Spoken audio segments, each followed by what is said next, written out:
a 44-point victory against St Kilda in round one. Jess Webster with you on commentary this afternoon alongside former Blues captain Sam Doherty and former Hawk Ben Dixon. A big hello and welcome to you both. Plenty of talent for us to look forward to watching today, and it's also the return of Reef McInnes. He'll play his very first game back from an ACL injury. He will, Jess, and another ACL. Harvey Harrison will play his first game as well. So two great returns there for Collingwood and the 4 draftees of last year. So getting a fresh look at the VFL and what the system will be like. And then, Doc, in terms of the Giants, they've been riddled with injuries right from the get-go in opening round. So not many players here, but a big challenge for them today. Yeah, just the 8 listed players today for the GWS Giants. And one that we're going to keep an eye on today is James Bell. He's an ex-Sydney Swan Category B player from back in 2017. He went across to Adelaide in the Sandful and won a couple of flags and a BNF for Glenelg. So exciting to see him off a really good week last week and a great start to his season.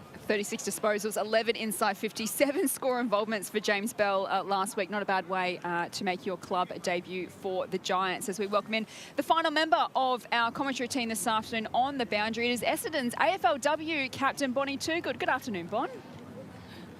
Good afternoon, Jess, and that couldn't have been more timely. The rain just started to slightly fall here, and I'm on the boundary line at KGM Centre, and I wish I was up there with you because it's supposed to be a top of 15, but my hands and my fingers are saying that it's definitely 11 degrees.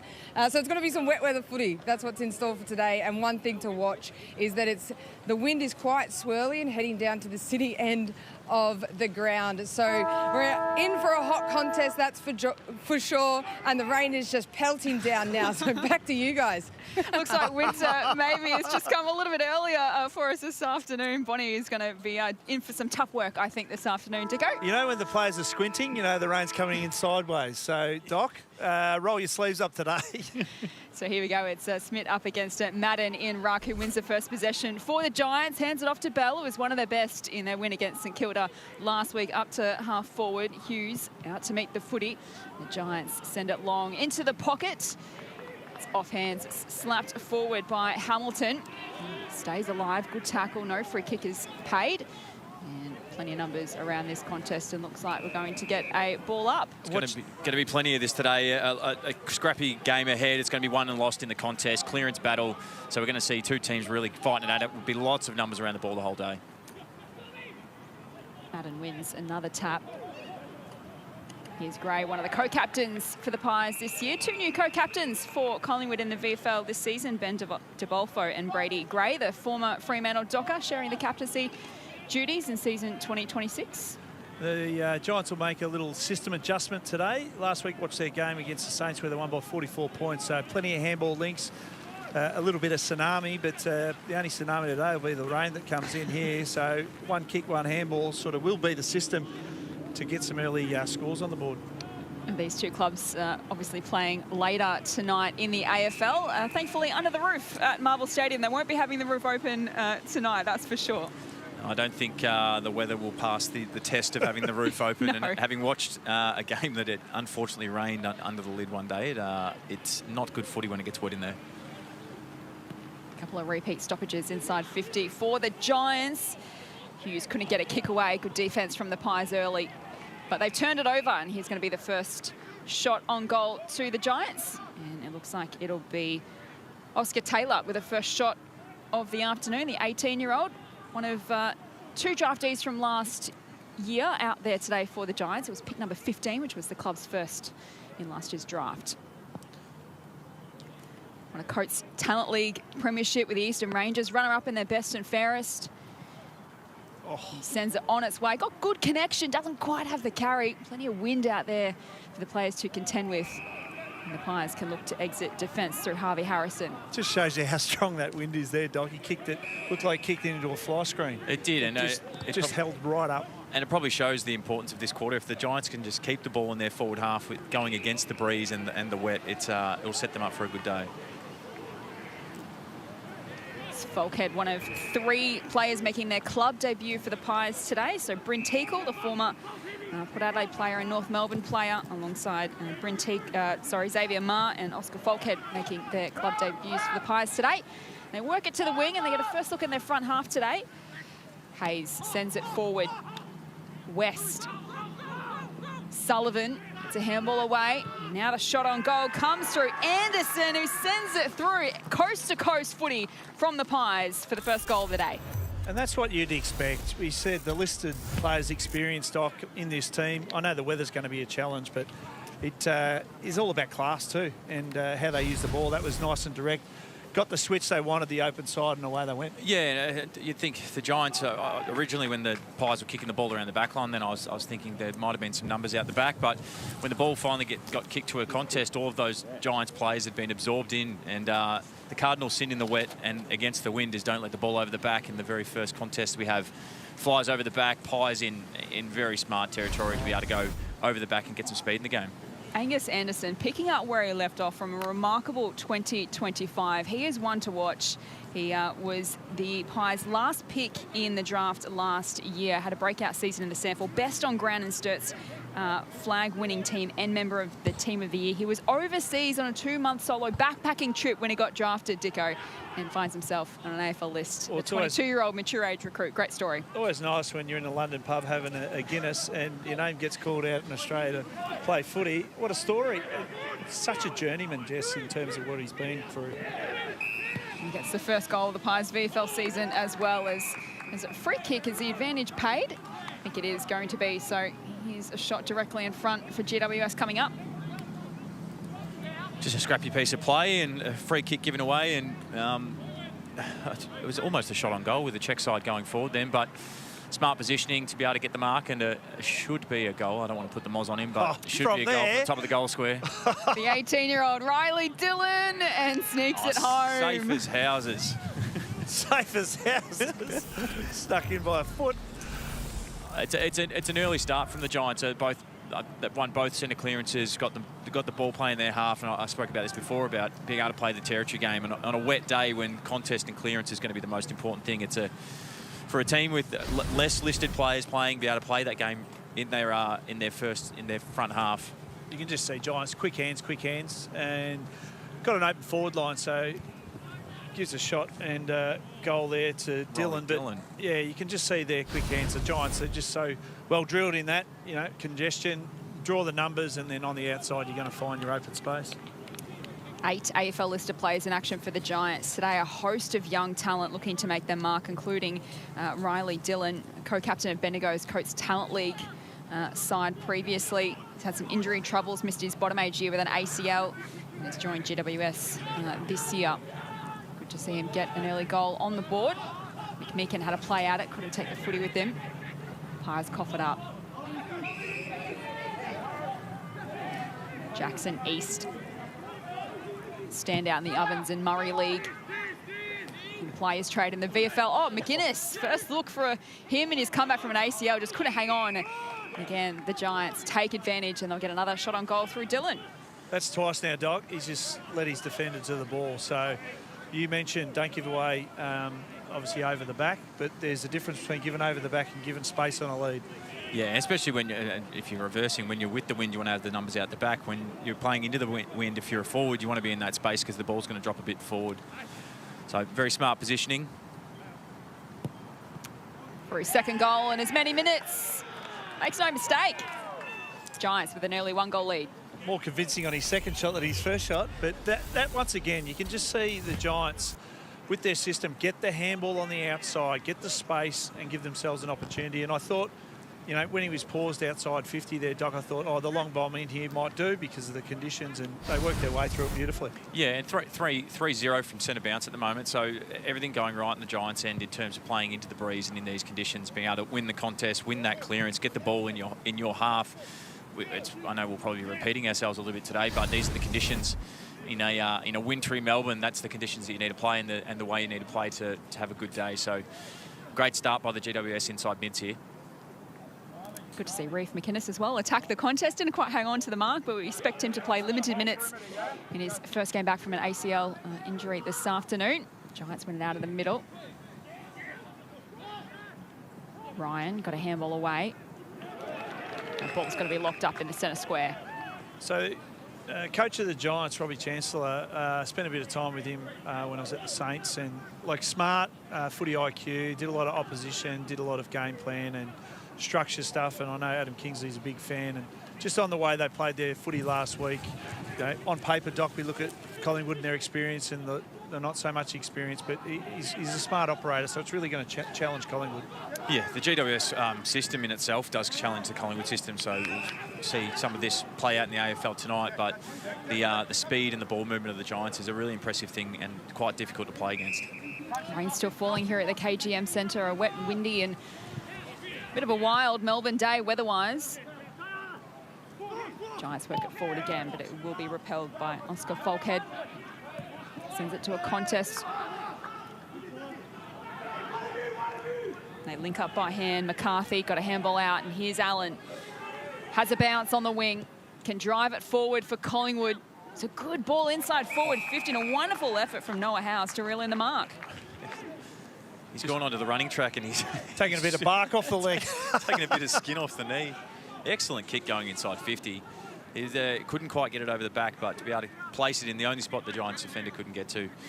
Another one of those contests they've kicked out of the back half and got the ball in space out the back of the contest. Picked up in last season's mid-season draft. Howes curls it around the corner, just a little too much for a minor score. That's always the danger when you're there and you've got the wind pushing, you know, right to left there. You can always cut it short, but I'll be interested at Bonnie at ground level what you think this wind is worth, 2, 3, 4 goals, because the Giants have certainly started in fine fashion.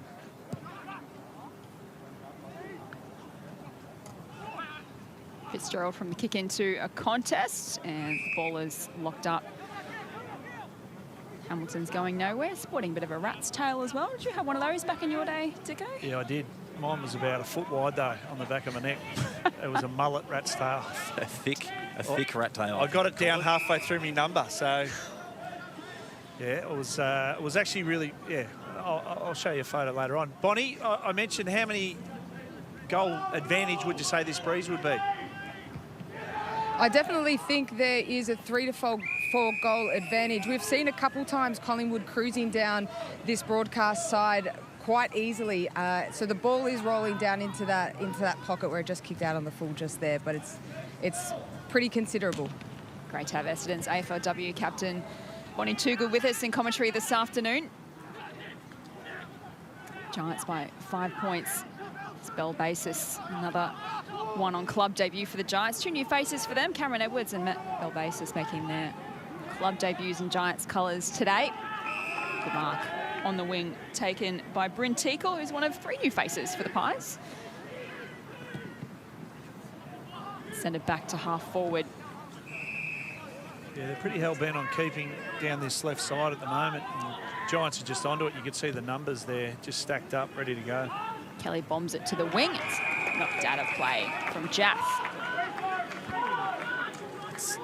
Back to the junior footy days where you're probably told the attacking side of the ground's probably the other side where you kick out. When you got the wind, you kick out on the far side of the ground so that you can get the wind tunnel on the way through. You don't want to be caught playing too much dead side footy, which is this side of the ground. Suits the Giants at the moment. Falkhead finds his way through traffic, sends it long to full forward. It's a good mark taken by Charlie West. How good was the bodywork? Just once again made early contact. You'll see here, just his early contact made the defender just turn his head, have a little guess, and got him on the wrong side. I mean, that was just great positioning to take that mark. Fortunately, had a foot injury in his AFL debut last year, but he's kicking goals here this afternoon and has handed the lead to Collingwood. Shows the importance of the fundamentals in the contest. Falkhead, nifty little spin out of the contest, but a missed tackle nonetheless, and to be able to come out the front of a stoppage with the wind, being able to get that ball into a deep area, Dicko, a great piece of bodywork by the young fella, but he and a handy finish off the back of it. But it shows you in a wet day, as you can see here, being able to get out of that tackle out the front door, but just be able to get the ball over the back, which puts some fear in the defender's eyes, and nice piece of bodywork on the back. Yeah, and the beauty about Collingwood, sometimes you can fall into the trap. We've got the wind and we might just pull the trigger long from behind centre in the centre circle, but that one was nice and deep, long ball, isolation, and great bodywork to finish. Jack Buller into the ruck for the Pies. Sends him inside forward 50, and they'll get another opportunity in front of the big stick. Zach McCarthy get a little look at the goals. First centre bounce clearance for the Pies there, and straight inside 50, well positioned forward, landed in his lap, and chance for a sneaky little double up here. Collingwood's first look at their NGA Academy. Kid drafted last year and got the wind at your back. You know what you do? With the breeze, swing with ease. So hopefully he doesn't try and kick the hell out of this one. Kick it high and let it fly. That's the other one, Dicko. See what the 18-year-old draftee does here with his opportunity. Sends it over the goal umpire's hat. A great start to his life in new colours. Yeah, it was a beautiful finish in the end. I think he went with my advice, Doc, ahead of yours. Kept it nice and low. But once again, forwards in front. You got the wind, and you just want to be proactive in the way you lead at the football. I mean, they're hard to beat, hard to defend when you can give that much room to your forward. Yeah, Jack Buller, handy start as well. He's off being omitted last week, back in VFL level, and to be able to start the game, he's had the 3 touches for the 3 clearances, and a very important centre bounce clearance there. He's obviously playing a bit of forward and a bit of ruck, but to be able to go against the grain, the Giants have been pretty good inside to start of this game and playing the ball in their half. So to be able to get it going their way with the wind, we do know it's a 3 or 4 goal win. So scoreboard looking a little bit better for the Pies side this time. McCarthy, one of 4 draftees for the Pies from last year's crop out there today. Prindable, Swadling, McCarthy and Anderson. They scrap for it in the middle. Tough ball to be won. O'Sullivan head over the footy. He's harassed by Bell. Ball spills free. Quaynor had a play at it. Comes out to Buller. Hurried kick towards half forward to a 1-on-1. Gets out the back, and the Giants can generate something off half back. Belbasis sends it out wide. Nice mark to Edwards. Just as they build up here, the Giants, Lecalier in that centre bounce, Doc. So, you know, a little bit of ruck work to add something to his ability to get back into this senior team. 3 months ago, it was like, oh, he's missed his opportunity to go to another club on some good money, and finds himself in the VFL now. So he's got to really dig his heels in to get himself back. Yeah, interesting one, because Jack Buckley and Sam Taylor both out the AFL side, and he can't quite crack in. So be looking for a good day today to hopefully get his recall back up to the AFL squad. 25 disposals and then win against St Kilda last week, Lecalier. So looking to start 2026 strongly. Speaking of strong, Ryan Hebron takes a contested grab up forward. The skipper for the Giants for the 5th straight season. Some disappointing defence on the Collingwood side then to be able to let your man sneak out the back. 2 spares standing 10 metres in front. It's not the way you want to be defending early in the game. Watching too much of watching the ball and trying to get involved on the offensive side, and being able to sneak out the back, Hebron. So tough kick. We saw the one in the first 3 minutes of the game from this spot land well short. So have to sink the boot into this one. Kicked 3 goals against the Saints last week. He shots in, sends it on its way. It's across the face. It's a strong mark on the last line of defence to Bryn Teakle.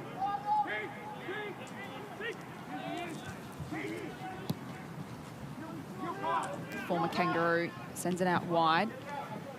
It's close to line, but it's kept alive. Well done from Harrison to a contest on the wing, and the mark's going to be paid.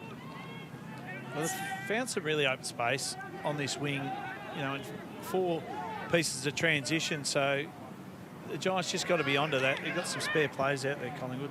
Wobbly kick off the boot from Howes. Edwards clears the congestion for the Giants to Hebron, a long way from home. Corralled by Quaynor. Down the line it goes. McInnes sends it over the line. Great to see him back. We don't know how long he's going to play out there this afternoon, Reef McInnes. We know he's going to be in limited minutes, but it's just great to see him back out there playing footy. Yeah, today's not particularly about playing well. It's about just getting out there and enjoying yourself, having done this a few times. Being out there, just playing footy again, it's a great sight to see. For both the boys coming back off ACLs, it's a fair hurdle to get this far through your rehab and then get back and do what you love. So it's great to see both of them out there. When you finally do play your first game after an ACL, what is the feeling like? Would he feel nervous out there today, Reef, or happy to be back? There's a level of gratitude that you get to play footy again, and the small pieces of the scariness of coming back off a knee is somewhat hard, but at the same time you've been sitting on the sidelines running laps for so long that any time you get to touch the football or play with your teammates is a great piece of what you get to do. Even when it's windy and raining and cold. I would have taken it any day. I was going to say, you'll take a blizzard. The alternative is you're doing the exact same thing by yourself running around. Yeah. So it's better to be out there. See the kicking efficiency, both teams, 62%. So they have had their opportunities in some space to use the ball. As you can see, Collingwood go forward again. Chain of hand passes. Now a chance for Saxena. Under pressure, just skies it inside the arc. A bit of a fly from Hayes. Couldn't come down with the mark, but Howes is there waiting to take advantage. That's a special goal from the pocket for his second. That was an unbelievable goal. It's Sorry, is his first? He missed his first, He missed his first, goal yeah. earlier. But to be on a day like this, to be able to get the ball and be able to make it talk like that's is doing some special things. Great contest by Hayes, I think it was, in the air to be able to get the ball to ground, but equally to be as clean in a wet day and to be able to snap it across your body from the attacking side of the ground, Dicko, as we were talking about today, not yesterday, sorry. Forgive me for that one, but it's a really nice handy finish by him from the boundary line. Yeah, he led from his first one, didn't he? He wasn't going to go short on that, so he hit that, flushed that beautifully on the right foot. I was just looking at the drop of that ball there. Harry Ralston, who's been dropped from the senior team, has only had the one disposal, so he'd be wanting to inject himself into this game of footy pretty quickly, I would have thought, considering coming from an omission. You'll just see him there on the wing on the bottom of the screen. 4 changes to the Giants side today. Leake and Hannaford get their opportunities in the AFL side. Stone and Ralston are the 2 major inclusions for GWS today, who've now conceded the last 3 goals of this opening quarter. He's Gray off half back. Sends it into the path of Smith. Great smother. Will go out of play. Well done from Aaliyah. Aggressive defence there, but lucky it paid off. The Collingwood player, and there's a Collingwood player streaming inside 50, but a great piece of defensive work by Leclerc to be able to get some hands and body on it to stop the forward thrust.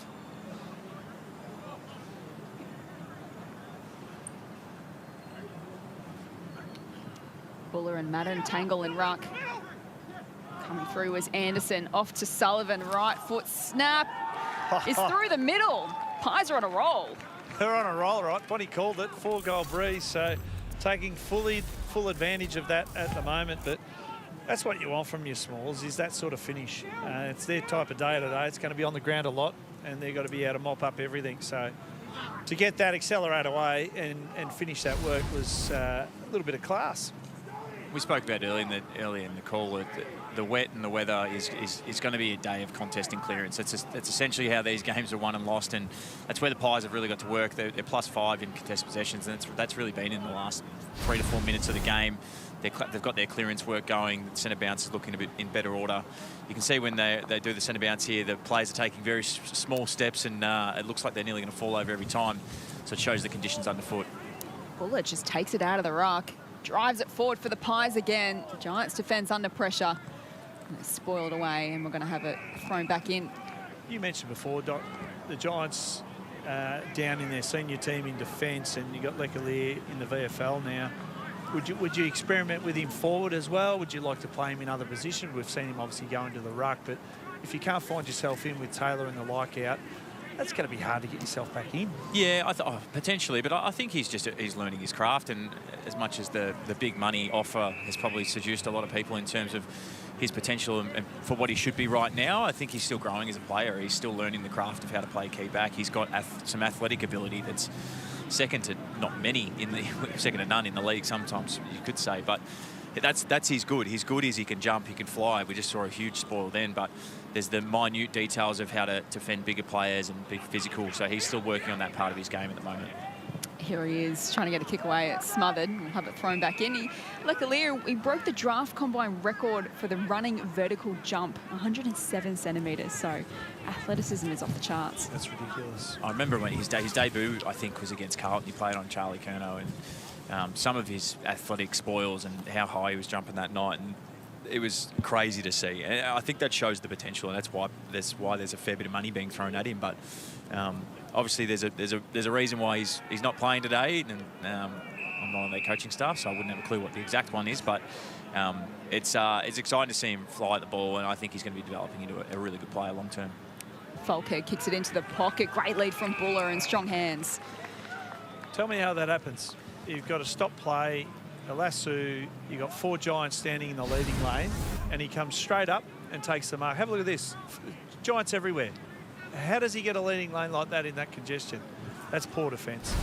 Yeah, I think ultimately the wind sometimes seduces you, thinking the ball's coming in. We were talking about it earlier, that you think the ball's going to come in, come long, so you kind of keep taking backspace, and that can open up some lanes, and you'd hope that your mids would be able to jump in and fill some of that space. But Jack Buller with a nice lead, played in front, and a really smart kick inside 50. The former Swan and new colours in 2026. It's a good finish in these conditions. Collingwood have dominated this first quarter. Jeez, the wind hasn't been an issue at all with their goal kicking. 6-1 in these conditions is an incredible return.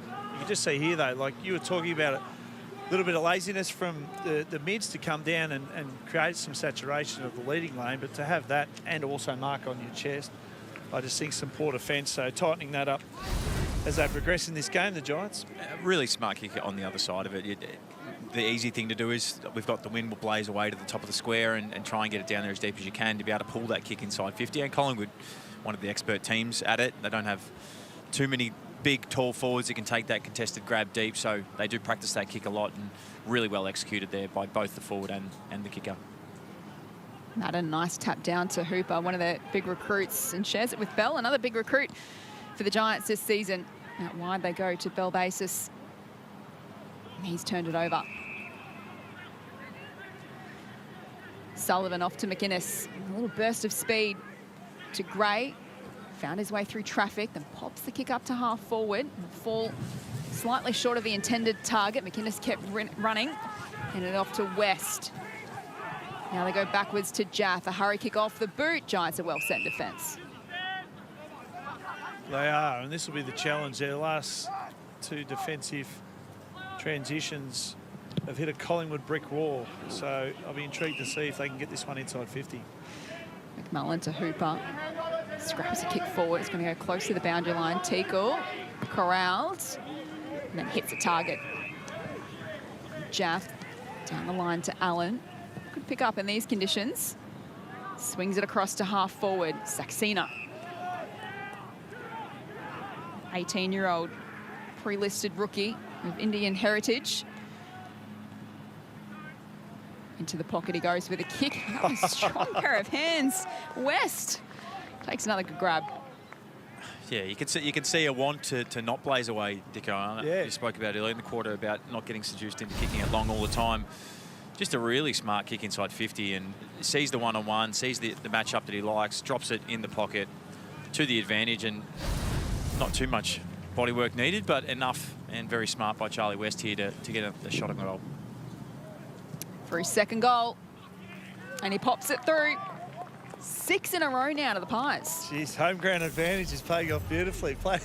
Know how to kick with this wind, being their home base. So, but once again, Doc, you're spot on. Lower your vision, don't blaze away. That's where the numbers will be. A little bit of body work there.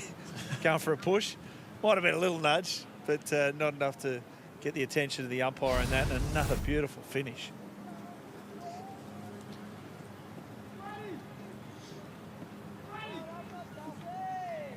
Two goals to Riley Dillon for the Giants. Charlie West becomes Collingwood's first multiple goal kicker today with 2. Singles to Sullivan, Buller, McCarthy, Howes and Anderson in this first quarter here at the KGM Centre. Originally scheduled for Victoria Park. We've had a change of venue this week. I'm sure the players won't mind where they're playing as long as they're getting a game under their belt. And Collingwood's first hit out. And interesting, this scoreline at the moment, considering the conditions with rain and almost hail, I would have thought this would have been a halftime score. So it's been incredible scoring from Collingwood. Here's Harry. Said he needs to get his hand on the onion a little bit more, considering he's been dropped from the AFL team. Bombs it into attack for the Giants. Good mark by McInnes. Gets a bit of applause from the Pies faithful who have rocked up today to watch this VFL clash. They'll travel anywhere to see their Collingwood team. There's Rain, a few hail out or there. shine. There is a few out there. And full props to the diehards that are watching today. It's not the best weather down here in Melbourne. Baldwin one on the other side. West doing the tough work. It's a handball out, only as far as hooper of the Giants. He's coughed it up to Quaynor. It's Luke Quaynor, the younger brother of Isaac. Giants win the footy back on the outer side. Chain of hand passes ends up with Bell. He's one of their best last week, 36 disposals. Has a bounce, and then hand pass was smothered by Cochrane. Pies back the other way. Underneath it is Harrison, also on his comeback from a knee injury. Bombs it long, gets out the back. King of that, gets someone to run onto it. And it hits the behind post. It'll be thrown back in. Oh, look at them, the Pies fans. Honestly, rain, hail or shine, they will be there in their droves. That's the beauty about Collingwood. If I was ever going to get traded to one club when I was playing, it would be Collingwood, because fanatical supporters, big club, and very, very passionate all round. They'll be there and then straight to the game at Marvel after it, no doubt. Getting a double hit. Might be a little bit wet while they rock up to the ground tonight. What a big game that will be. Collingwood taking on the Giants later tonight at Marvel.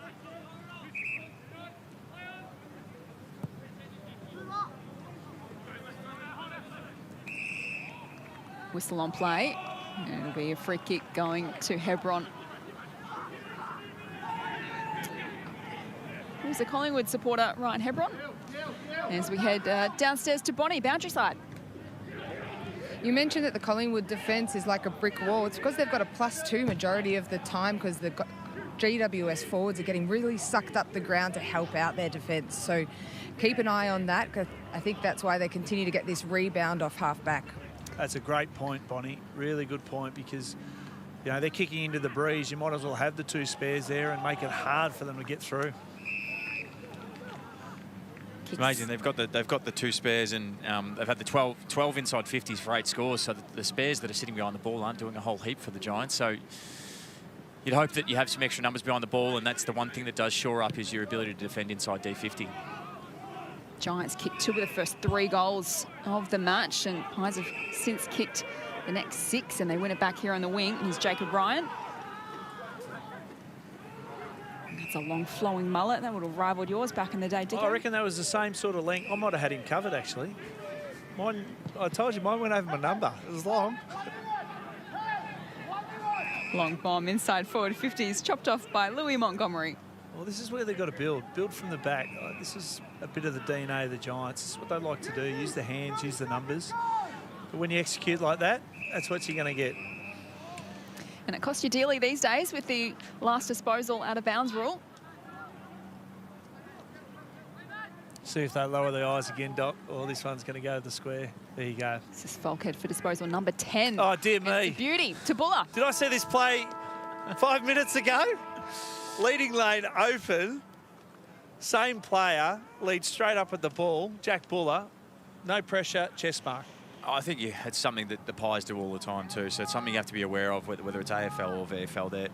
Their ability to lower their eyes inside 50. You think about their AFL side with Jamie Elliott. That's the way that they play. They love to be able to do this, and they don't particularly want to be kicking it long to contest and relying on their big guys to jump at it, because it's not their strength. So this is part of their system and their DNA. Jack Buller on the quarter-time siren here at the KGM Centre for goal number 2. He sinks his boot into it and is just missing, but a dominant opening quarter to the Collingwood Magpies in their first game of the 2026 VFL season. The Giants, 2 of the first 3 goals of the game, but 6 in a row since then to Collingwood sees them 32 points to the good at quarter time. 7-2-44 plays 2 straight 12. We'll see you on the other side of the break.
A dominant start to the Collingwood Magpies in their first VFL match of the season in wet and wild conditions at the KGM Centre. Dylan got the first 2 goals for the Giants of the afternoon. Collingwood then hit back with 6 in a row to take a 32-point lead into quarter time. Charlie West has 2 goals, singles to Sullivan, Buller, McCarthy, Howes and Anderson as well. So a strong start to the Pies. 7-2-44 plays 2 straight 12. Jess Webster with you on commentary this afternoon alongside former Hawk Ben Dixon and former Blues captain Sam Doherty. How did we see the first quarter, boys? Well, the inside 50s tell the story. 15 entries for 9 scores. Their efficiency going forward, Collingwood, with the wind, mind you, was very, very impressive as opposed to the Giants. Only went in 6 times, but Dylan got both goals for the Giants. And you can see their intent. They're not stuffing around with it, Collingwood, but they're also being very smart when they go inside 50, Doc. Yeah, a couple of times in that quarter. There's a few little bits and pieces I'd love the Giants to fix up on their end defensively. I think one of them is in the contest in the mid part of the ground, that getting a number behind the ball to be able to stop the Collingwood players running onto it. But inside 50 is the big story. It's Collingwood's ability to lower eyes inside 50 and use the ball really smartly has been the difference in why they're scoring at such a high efficiency. From a GWS point of view, they did win the clearance battle that quarter, so they had some positives going their way. They do have the win this quarter, so if they can keep winning that clearance battle, play with some territory and get their inside 50s with the wind, might be able to get a few more scores. And Jack Buller just had that one goal and just those leading lanes, so I'm sure Giants will tighten up a little bit on that structure. Down to Bonnie, who is with the coach of Collingwood, former Pie, Matthew Loken. Yes, I'm here with Matthew Loken. Now, the Giants were on top early in that quarter. What were you pleased with the shift in your boys? Yeah, they probably got in top around the centre bounce. I think centre bounce, they won the first 4, and we were able to change a few things in there, and we're able to get the ball into our forwards, and they really competed hard in the front half, and we're able to turn the game in the last probably 10 minutes of that quarter. Going into the second quarter, you're going to be against the wind. Have you told your players to change anything or do anything differently? No, we won't change too much. I think our competitiveness around the ball has been a strength for us, and we'll hopefully continue that this quarter. Thank you very much. Good luck with the second quarter. Thank you. Pies by 32 at quarter time. Oscar Falkhead leading the disposals with 10 for the Pies. Reef McInnes in his first game back from an ACL with 7. Jack Buller as well, 7 disposals and a goal as well, and 4 clearances to his name as well, playing up forward and in the ruck. Second quarter underway at the KGM Centre. Pies by 32 points. There's a whistle on play. Free kick and advantage is paid, or is it going to come back? I think it's going to be a Giants free kick.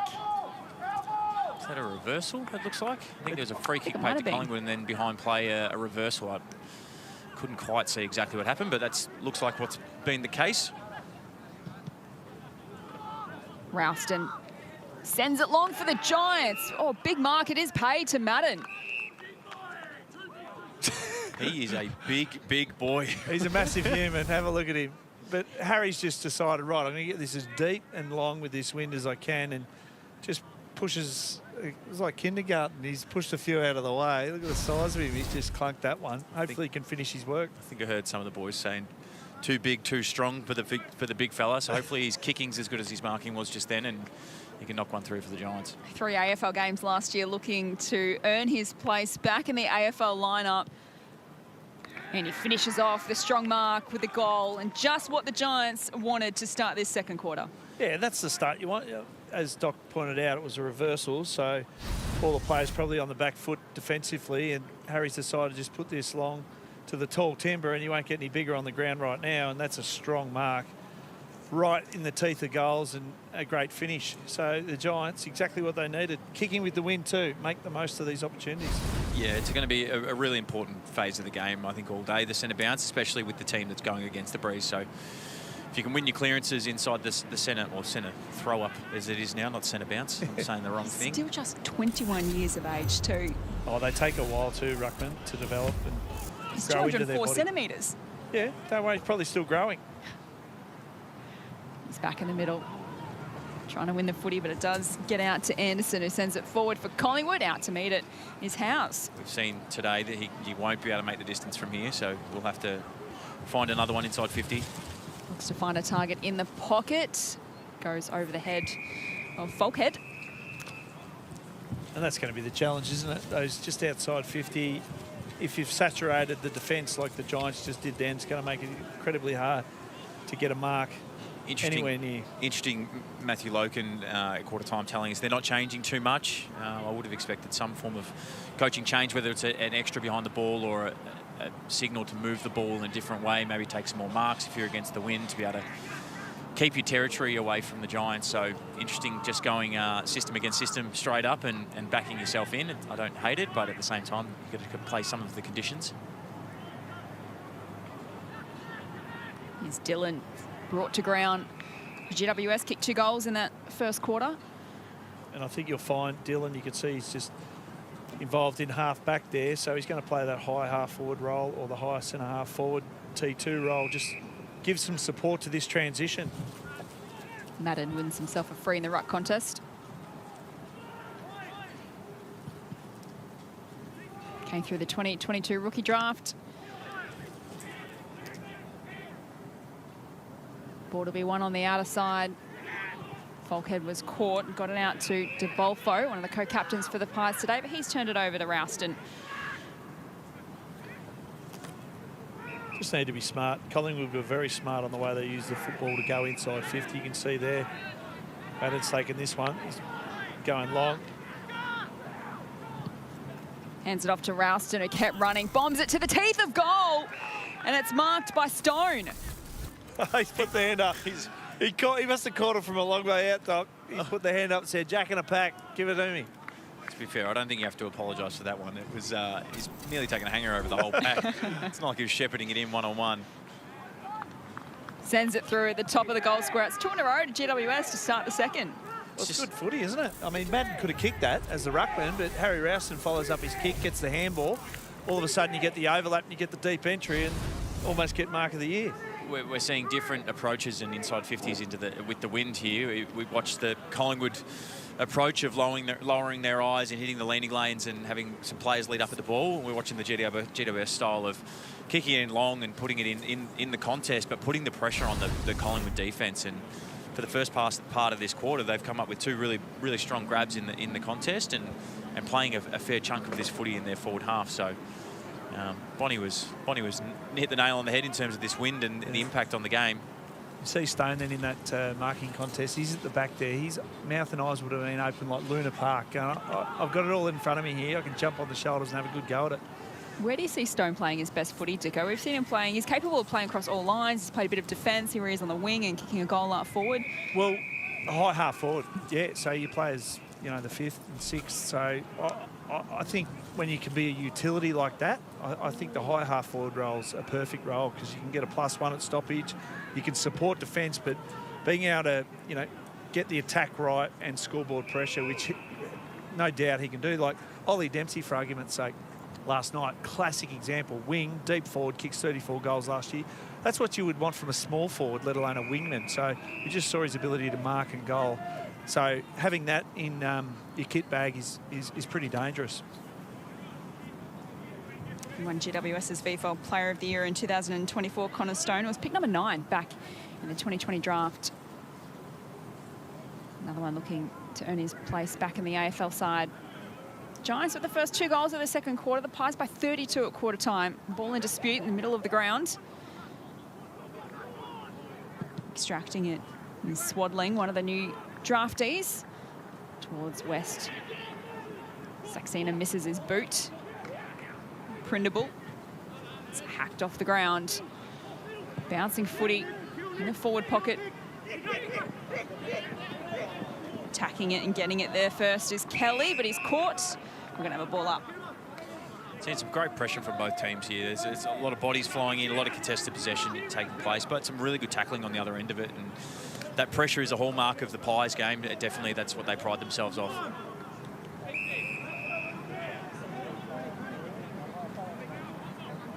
And when you're kicking into the wind, this is where, like I said, you just got to tighten up the screws defensively, keep the ball and your forward up. That's exactly what you do. Outnumber them, tackle them, keep it in your forward half, multiple opportunities until you get your chance to score. If you talk to anyone from the Pies at either level, AFL or VFL, they talk about this forward half pressure and the pressure inside 50. That's what they build their game off. It's what underpins so much of what they do. done it really well here. Xavier Marr, I've played a few games with him at the Blues VFL last year. Terrific young guy, come through his injuries as well. He spent 4 years in Carlton's VFL program. This kick going across the face. Can they get a mark? Giants defence into repel is a one-on-one contest coming across Hebron. Brought it to ground. Hamilton, Teagle involved. Boundary line beats everyone as we get downstairs and check in with Essendon's AFLW captain Bonnie Toogood. Just a little update down here. Harvey Harrison went down into the rooms with the boot off. Once I get an update from the medical team, I'll let you know what the go is. Thanks, Bonnie. Yeah, he's on his way back from an ACL injury late in 2024. Didn't play at AFL or VFL level last year, so hopefully not another injury concern there to Harvey Harrison.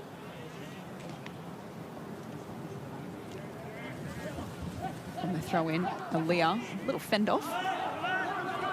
And hands it off to Taylor. Down the line of a contest. Offhands, gets out the back. Running it was Swaddling. Hooper. GWS scraps a kick forward into the pocket. Hebron, eyes on the footy. Did he complete the mark? The umpire said yes. Did enough. Did enough. Probably blindsided in terms of the finish of the mark, but it's good play once again. Scrappy, like we all expect, but just get a kick, get it inside 50, try and catch him off guard. Second time that he's done that exact same thing. He snuck forward on 2 Collingwood defenders earlier in the game. 3 goals last week, and he curls that around beautifully for his first and the Giants' 3rd in a row to start this second quarter. You might think it's a bit of luck and fortuitous play, but there's an art in it. There's an art in seeing the ball in a contest and seeing that you might win it as a forward and being able to react faster than your defenders. Here he is here, just forward of the ball and reacts faster than the 2 Collingwood boys. They're playing too assertive, too aggressive. And a really nice finish. Started his career as a defender, Ryan Hebron. He joined the Swans Academy in Year 7, came through their program. Year 7? Yeah, part of the Swans Academy for a long time, and then he joined Sydney University. A couple of times made the NEFL Team of the Year, and then has also plied his trade around the state leagues. Werribee for a time in the VFL. He's played over 150 state league games, and now was doing his best work up forward. Ha! He's got the top. Madden with a big torp to pull forward. Gets out the back to Hebron. One way, then the other on the right. Couldn't quite get enough purchase. It's funny, Doc, your point before about a forward recognising, you know, who's in the contest. I had an obsession with numbers as a forward. I always used to do the numbers in my head and go, oh, that's a 4v2. Yeah, I'm going to go at the back, you know, based on whether we had 4 and they had 2. But as I always tell the young forwards coming through the junior ranks is always do your numbers up the field based on where you're going to find the space and where your opponent's based. And yeah, GWS has recognised that early in this quarter. Game of probability, some would say. Yeah. To be able to recognise what's up the field ahead of you and what's the likely scenario, and then where the space is that's usable and being able to hold that or run into it. That's a lot of forward craft in that. I only fell over the line in my VCE in Year 12, but I can count players up the field. Madden and Buller contest the ruck. It's won by Gray. Kick was touched off the boot. Strong tackle from Aaliyah, and now the Giants win it back. They're working in a phone box here at the moment at half forward, so this will open up at some stage. They're going to have some free space either way, whoever wins it.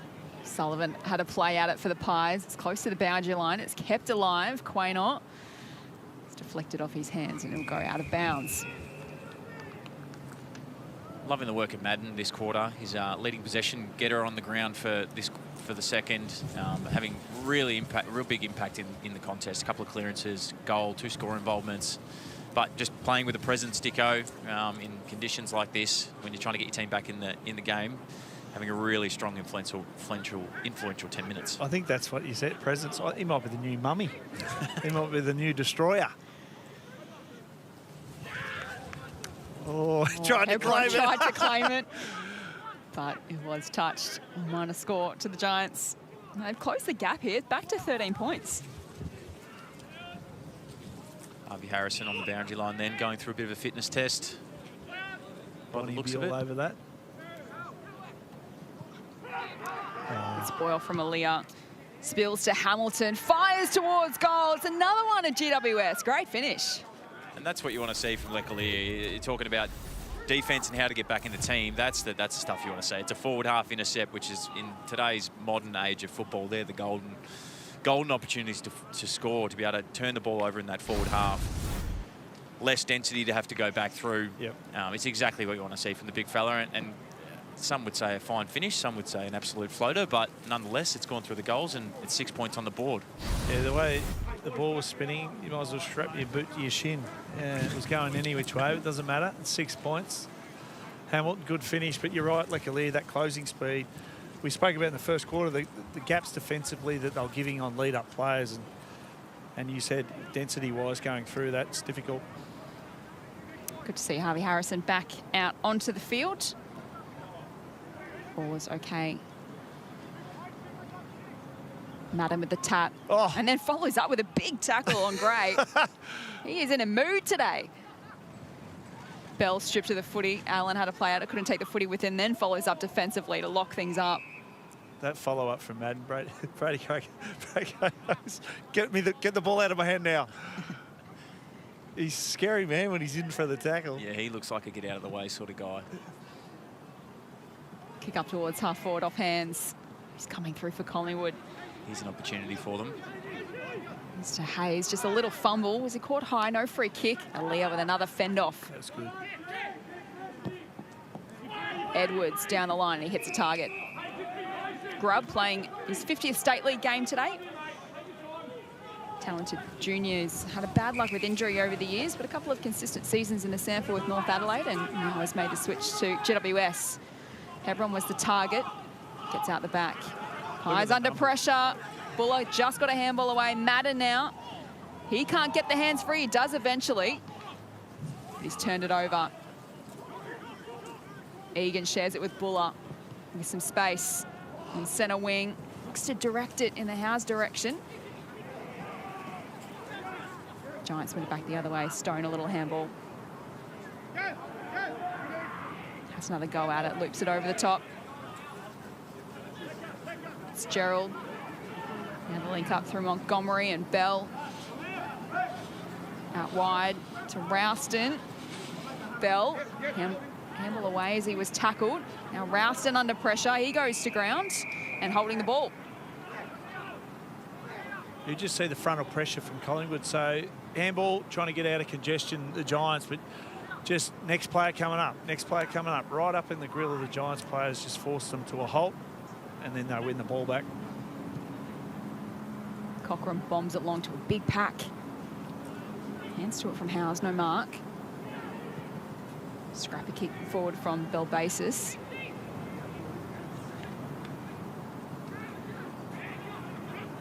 Anderson is tackled to ground by Rouston. We'll get a ball up. Seeing that efficiency inside 50 play out again this quarter, the 5 entries for the Giants for 5 scores, so going at 100% this quarter. So compared to the Collingwood, the no scores from the 3, but it does seem like this win's having a big impact on the ability to get the ball in dangerous positions firstly, but ultimately be able to score off the back of some of the inability to be able to get the ball out of your 50. Bulkhead leading the way for the Pies with 12 disposals. Buller with 10, including a goal as well. Belbasis, the leading disposal winner for the Giants with 10. They've owned this second quarter.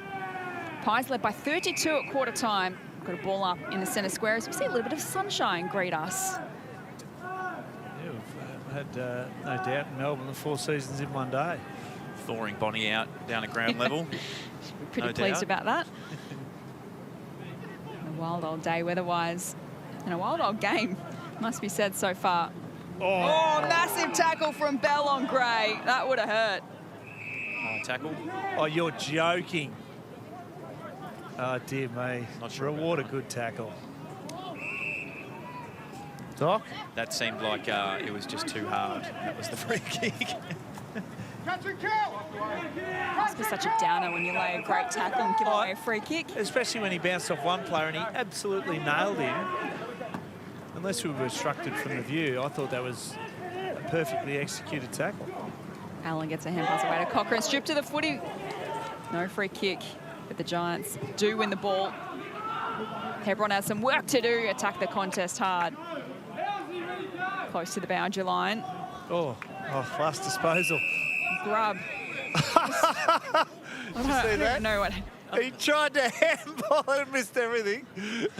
Has he missed his hand, or he just hasn't... I'm not even sure what happened. There's a wrinkle to the rule. Well, that's a throw, isn't it? I don't know. There's a wrinkle to the rule. I mean, the rule is last disposal, not correct disposal out of bounds. Or attempted disposal? Attempted disposal. Oh, sorry, that was very funny.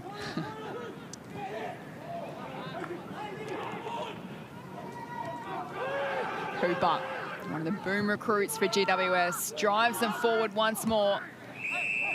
It's a whistle on play. It's going to be a free kick. Advantage is paid. Oh, no. East sprays it across the face of goal. Out of bounds. Opportunity gone begging. You can just see it in the screen then. The Pies rolling around a +1, so they've gone for a bit of cover, which I think is a smart move. And now the challenge on the way out is exactly this. You've got to use your number. You've got to use kick mark. It's my challenge at the start of the quarter. I think with this sort of breeze, being able to use your numbers, keep control of the ball while you're against the breeze, I think is a far smarter way than just playing your normal brand of footy, because if you go too fast, you're going to play into the Giants' hand, who can then go back at you twice as fast with the breeze off it. Jaff to a contest. Aaliyah hands to it. No mark. Belbasis. Down the line, a 2-on-1 favouring the Giants. It gets out the back. Hebron is first there. Looping hand pass over the top to Hitchens. Now East, can he make amends? He's tackled by Quaynor. Gets the handball out back to Hebron, who sees it over the line. Skipper for the 5th straight season, Ryan Hebron.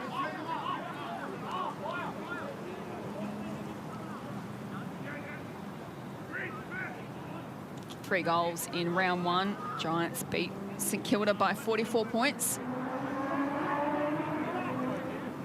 This is Collingwood's first VFL game. They had the bye last week in round 1.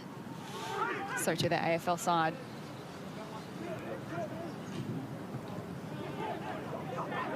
Just thrilling, those buys at the moment, aren't they? Really enjoyable as an AFL.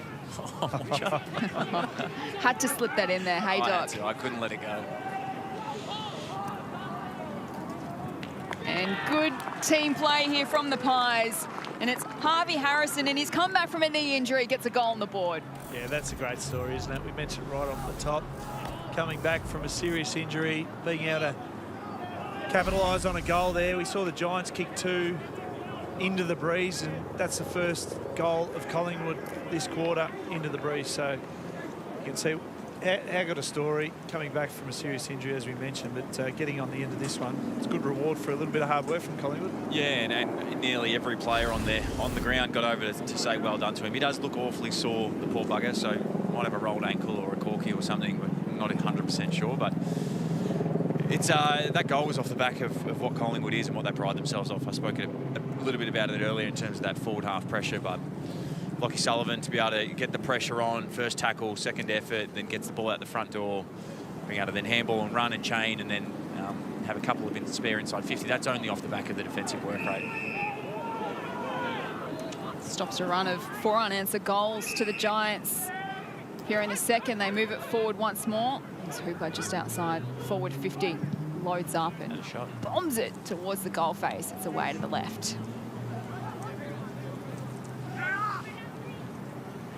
Harvey Harrison, we believe, has gone back into the room, so the Pies will get Bonnie to give us an update on that shortly. So both Harrison and Reef McInnes back out there today in their return from injury, expected to play limited minutes. So I'll keep you updated on their progress as the match does progress.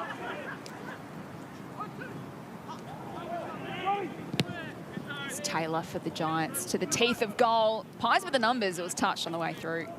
I reckon he was putting that to the square, and with the wind it obviously carried a little bit further, and you can just see there was a couple of lead-up players as well. So Collingwood a lot smarter the way they went inside 50, and the Giants just the last couple of occasions just bombing the ball and giving an easy spoil through the goals. Ryan with the kick-in duties. Goes in the Madden and Buller direction. It's been a matchup we've enjoyed watching so far. Is that a high tackle? Wow. Might have been missed. No, it was spotted in the end. McMullen.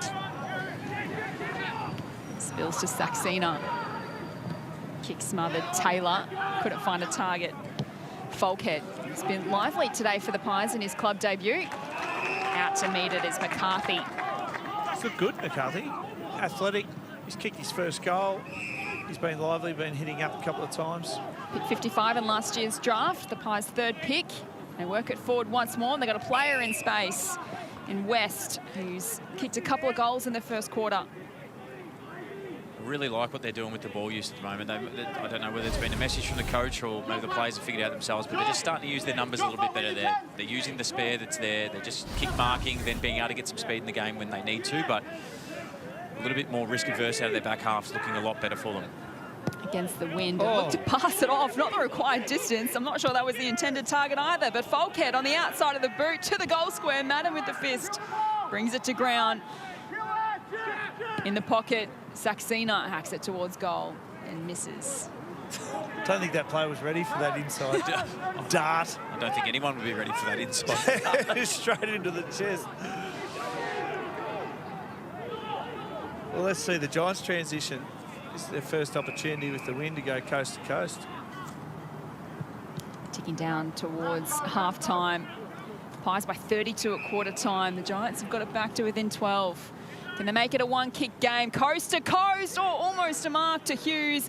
Volleys up at ground level. He slaps it to the goal square. Hebron is waiting, had a bit of a fumble, goes in again, was spun, got the handball out. Jath comes through to Ryan, who loops it over the top to Bolfo. They can work it on the outer side, but they've turned it over.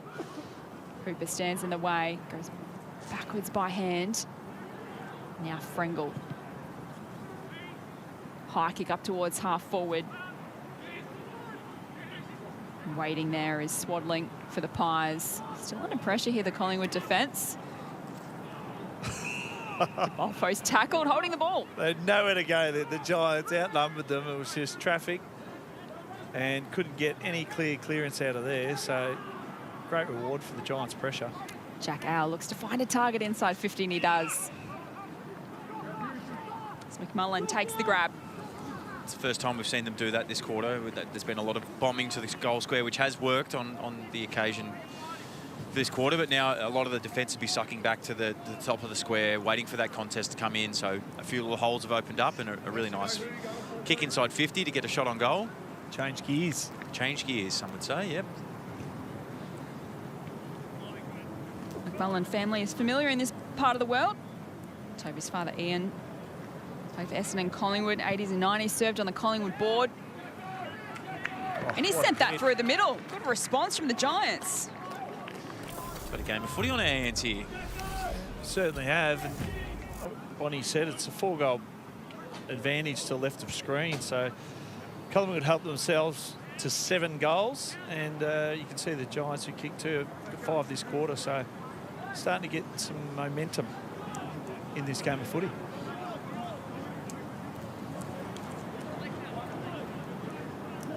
Harry Rouston with the 3 score involvements this quarter. There's the beautiful kick inside 50. Jack Owl just over the top there. Was that his intended target, Doc, do you think? Well, it hit a target, so you got to claim it, don't you? I don't think. If you asked him, he would say 100% yes. So It's marked as an run with effective it. disposal on champion data. So Correct. eaten away at that quarter-time deficit. Just one straight kick the difference. He's Madden's craft in the middle. He gets up nice and high. He can really direct that hit out to his flyers either side.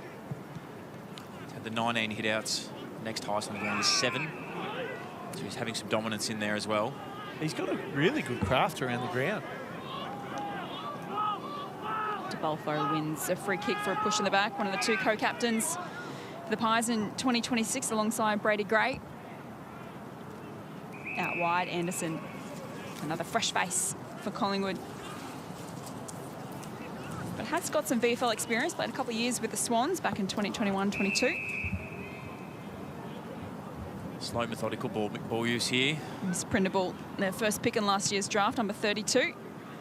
Out of the Lions Academy, played 5 games for their VFL side last year before being drafted. East. Oh. No one there. Teakle, another off-season recruit for Collingwood. Out to Gray at half-back. Smart play. Very smart play. Hold on to the ball here. Late in the quarter. You're against the breeze. Giants have had all the run of play. Now the numbers are taken up. Kick to the contest. Get numbers there and defend the ground. How's in front position, no mark. Stolen away and hands it off to Smith. Is it time for a late one here to Collingwood? Back with a flight Buller. Couldn't quite read it in the air. Saxena at ground level is caught by a couple of Giants.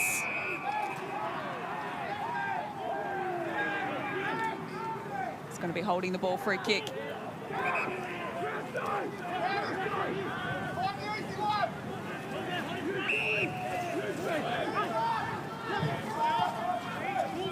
It's Bell at halfback. Dominant start to his life in the Giants last week. 36 disposals, 11 inside 50, 7 score involvements. Oh, I like this from the Giants. Just open the game up a little bit, open the ground, make it nice and big. Use your space, you've got the wind.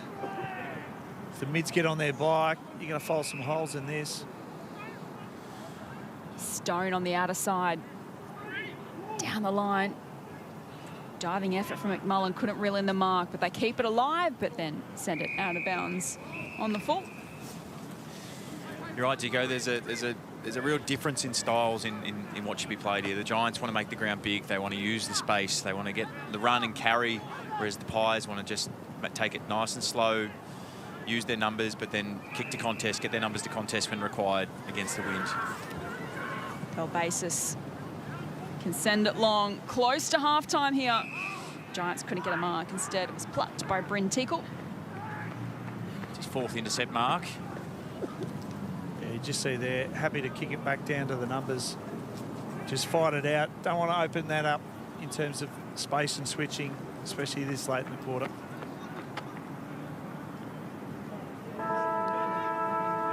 And there is the halftime siren at KGM Centre. An interesting game of football unfolding here this afternoon. Collingwood by 32 points at quarter time.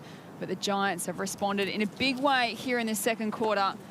And they've piled on 5 goals to 1 to bring it back to a 6-point margin at halftime. 2 goals to Riley Dillon, both coming in that first quarter for the Giants, and then singles in the second term to Stone, McMullen, Madden, who's having a good game, Hamilton and Hebron, and for Collingwood. Charlie West has 2 goals, both coming in the first quarter, and singles to Sullivan, Buller, Harrison, McCarthy, Howes and Anderson. Falkhead still the leading disposal winner for Collingwood with 14. Belbasis as well.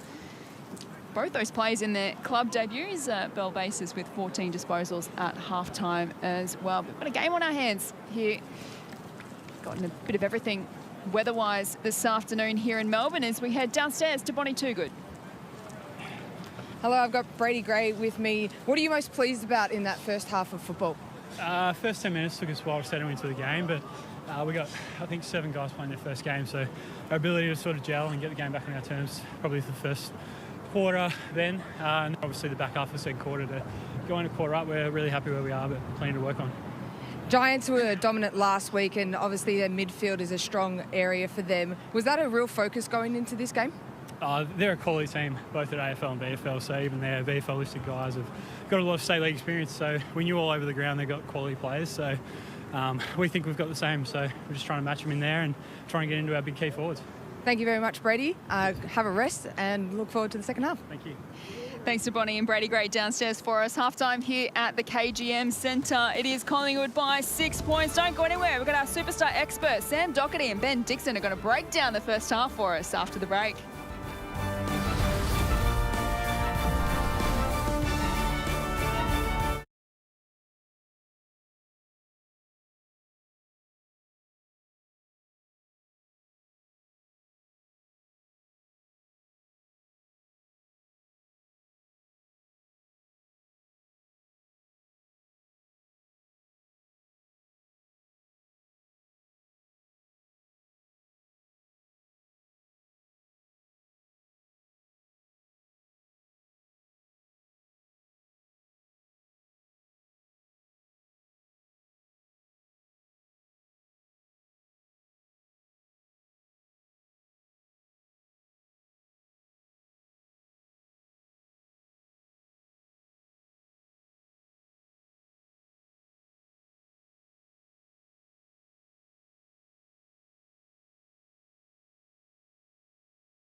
Round 2 VFL action between the Collingwood Magpies and the GWS Giants. These two sides will meet later tonight in the AFL under the roof at Marvel. But today these players have to battle the elements at the KGM Centre. It's been windy and rainy, but the sunshine has also come out in moments too. A great game of footy unfolding. The Pies with a win advantage in the first quarter, led by 32 points, but the Giants have hit back in the second quarter. They scored 5 goals to 1 to bring the margin back to 6 at the main break. Jess Webster with you alongside former Hawk Ben Dixon and former Blues captain Sam Doherty. Here are some highlights from the first half, guys. What did we like?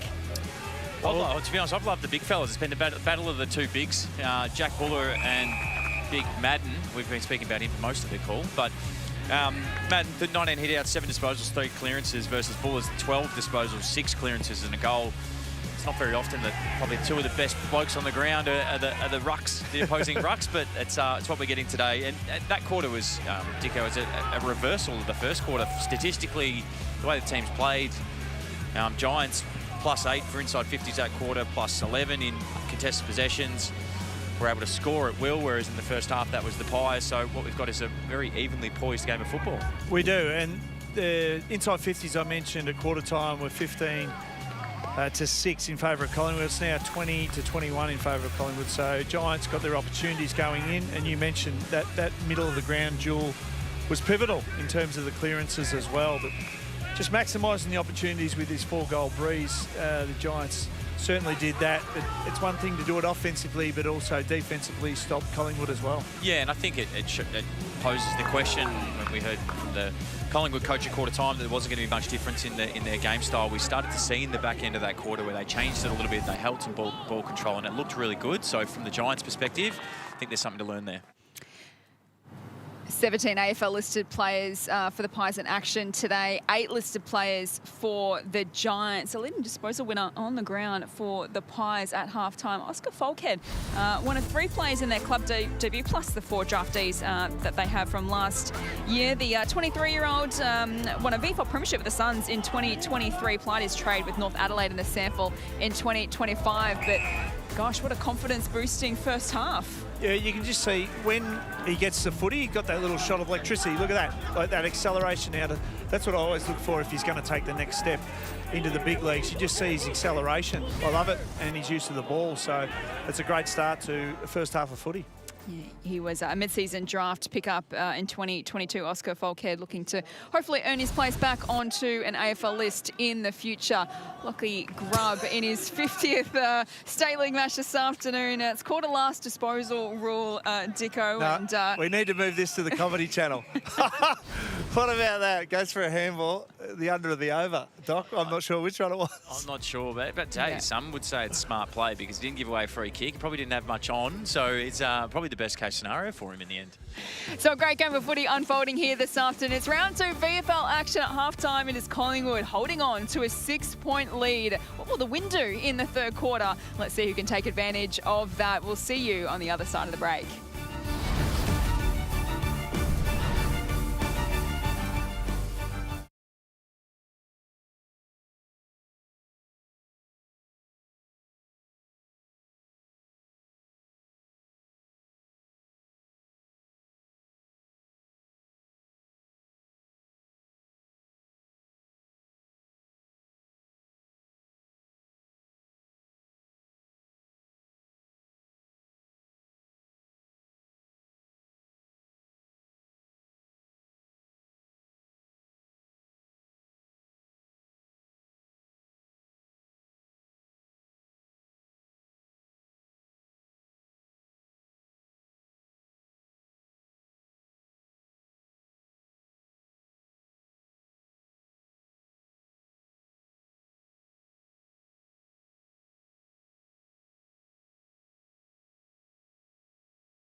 Welcome back to the KGM Centre. Half-time here at Collingwood by 6 points. This a moment from the first half. A delightful finish in the pocket from Noah Howes for his first goal of the afternoon. Pick 15 in the 2025 mid-season draft. Originally from South Adelaide in the sample, the Giants at halftime. They made a comeback in that second quarter. They've gotten to within 6 points thanks to 5 goals to 1 in that second quarter with the aid of the Breeze. 8 listed players in action for them today, up against 17 listed for the Collingwood Magpies. Looking forward to seeing what the second half is going to produce here this afternoon. Plenty more VFL action to come as well. This is the first game of round 2. These are the remaining games to come. We've got the Geelong Cats up against the Hawks, and Frankston taking on the Saints tonight. Heaps of games on Saturday. We're going to see a few new teams in action as well. North Melbourne, Carlton and Brisbane playing their first games of the season as well, and it ends on Sunday. Carlton taking on Williamstown, and the footy certainly doesn't stop there on the screens of Fox, because tonight under the roof at Marvel we've got Collingwood hosting the Giants coming up later tonight. And then we've also got a double-header, Super Saturday, all day on Fox Footy. And it starts off with a cracker, St Kilda hosting the Brisbane Lions under the roof at Marvel. Fremantle taking on Richmond over in the West. And then we're back at Docklands for a double-header on Saturday. Essendon up against North Melbourne. Dicko, pressure is on for those two clubs. Massive. North Melbourne's loss over in the West after a big lead, and then Essendon. It's been Essendon all week in the news, so that's always a hard pill to swallow as a player, because you're zapped of energy having everything drawn to you intention-wise. But St Kilda and Brisbane, I'm actually doing that for Fox Footy. I'm looking forward to kicking Super Saturday off. I've just got to separate Chris Fagan and Ross Lyon and just let the footy do the talking. That's all I've got to do as a boundary rider, Doc. Yeah, it is. It's going to be a great day of footy, and as you said, that Saturday night fixture has got some heat in behind it. That's for sure. No place you'd rather be than on the couch watching Fox Footy. Stay with us, because we got the third quarter of this VFL clash coming up next at halftime. It's the Pies by 6 points. We'll see you on the other side of the break.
Half-time and a wet and wild Melbourne afternoon here in VFL Round 2 action between Collingwood and GWS Giants, but it hasn't deterred the fans who have come down to watch their side in action today. It was Collingwood by 32 points at quarter time, but only 6 points at half-time as the Giants mounted a comeback in that second quarter. Jess Webster with you on commentary alongside Ben Dixon, Sam Doherty and Essendon AFLW co-captain Bonnie Toogood. What's happening down there on the boundary, Bon? Well, Melbourne is doing its Melbourne main character energy. You wouldn't believe it. There's some blue sky and potentially the sun is coming out, so maybe a drier second half on the cards. From an injury front, Harvey Harrison is out for the day with just an ankle tweak. Minor concern, just on a 6-day break, so just being cautious with that one. Really interesting in the rooms with GWS. Robbie Chancellor, the head coach, was really pleased with their mids response in the second quarter, so expect that same contest and ferocity in the contest, and it's going to be a strong second half. Thanks, Bon. What's the wind doing at the moment? Can you predict what way it's going in this third quarter? Well, I can predict that it's going the same way as the first half, and it's very strong down to the city and still into that pocket, so expect a 3 to 4 goal breeze that way still in the second half. Well, you've been on the money so far with your weather updates, Bon, so I'll... Yep, same way. So what are we going to expect here in the third quarter, guys? Do we expect either side to change up the way they're playing the footy or more of the same? I think personally Robbie Chancellor will be pleased at their first half, but based on Collingwood kicking 7 goals in that first quarter, he might introduce a +1 down there, Doc, just in terms of a little bit of protection because of those leading lanes we spoke about with Collingwood. They were just a little bit too easy. Yeah, I think it's from a defensive point of view as much as it is offensive point of view to be able to slow the Pies down and to provide a bit of cover out the back of some of those contests that we saw in the first quarter where the Pies players were streaming onto the ball. One will help from that defensive point of view. From an offensive point of view, I can't help to think, but as much of this quarter, if you're against the wind, you can waste in terms of holding the ball. I think it'll be a really important part of the game, as much as just will give less time for them to kick as many goals. We saw in the first half, a lot of the game was off turnover. Both teams had 8 shots in the first half off turnover. Pies kicking 5-3 to the Giants 6-2. So your ability to hold onto the ball and keep ball control is a key part to winning this game in the second half. As the Pies make their way back out onto the field. So plenty of new faces for them. 3 of their VFL listed players making their club debut. Bryn Teagle, Xavier Marr, Oscar Falkhead. 4 draftees in action today. Tyne Prindable, Sam Swadling, Zach McCarthy and Angus Anderson. We saw a couple of nice moments in the first half from 2 of those draftees. In McCarthy and Anderson getting some goals on the board. It always brings a smile to the face if you're a Pies fan to see the draftees make the most of their opportunities in their first game at their new club. Yeah, especially when you're hitting the scoreboard, you're doing a lot right. It's about blowing the cobwebs out too and the nerves, because you come into this, albeit VFL, you want to impress. All the eyes are on you, especially now that all games in VFL are getting covered. Everyone's looking to their team and their draftees and what they're going to produce. So it was a nice start to their careers. Yeah, and we spoke to Brady Gray at half-time, just before half-time, and he spoke about the amount of new faces in their team and trying to gel together from a VFL perspective. I know, although a lot of them play together and train together at an AFL level, there's that connection with the VFL squad that takes time, and to be able to sort of see that coming out today and a few bits of testing with some new young kids playing their first game. You've got some new players to the team, some new VFL players playing. So early in the year, it's a lot of figuring out who you're playing with and building that cohesion. So we're seeing a bit of that today, and important sort of start to this game, especially in the contest. We just heard that the GWS coach talking about how important their turnaround inside the midfield contest was. Equally, Collingwood in the first quarter, that was what they did really well. So that's going to probably decide the start of this quarter. Harvey Harrison on his comeback from a knee injury. He's not going to play any further part in this match. We can see the little incident there with his ankle. So he's done for the day, as Bonnie reported for us a couple of moments ago. Hopefully nothing too serious with that injury. 7 disposals for him in the first half, but taking every precaution when it comes to his comeback. Well, as you would, as long as it's just a little tweak of the ankle, you wouldn't with a short day break, and put him on ice and see how the team can perform in the second half. It all starts in the middle. And there's no doubt Nick Madden's going to set the scene. He's been jumping beautifully in the middle and giving great access to these midfielders. And we've got beautiful sunshine to start the second half here at the KGM Centre. Let's hope it continues because we've got a great game of footy on our hands. Here is Madden getting an early hand pass away, but it's turned over straight to Falkhead, who's been the leading disposal winner for Collingwood in that first half. They work it up towards half forward.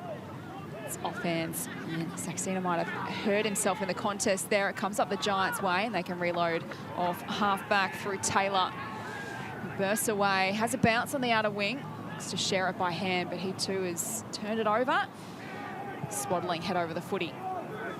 They'll work it into the middle. Here's a chance for Smith.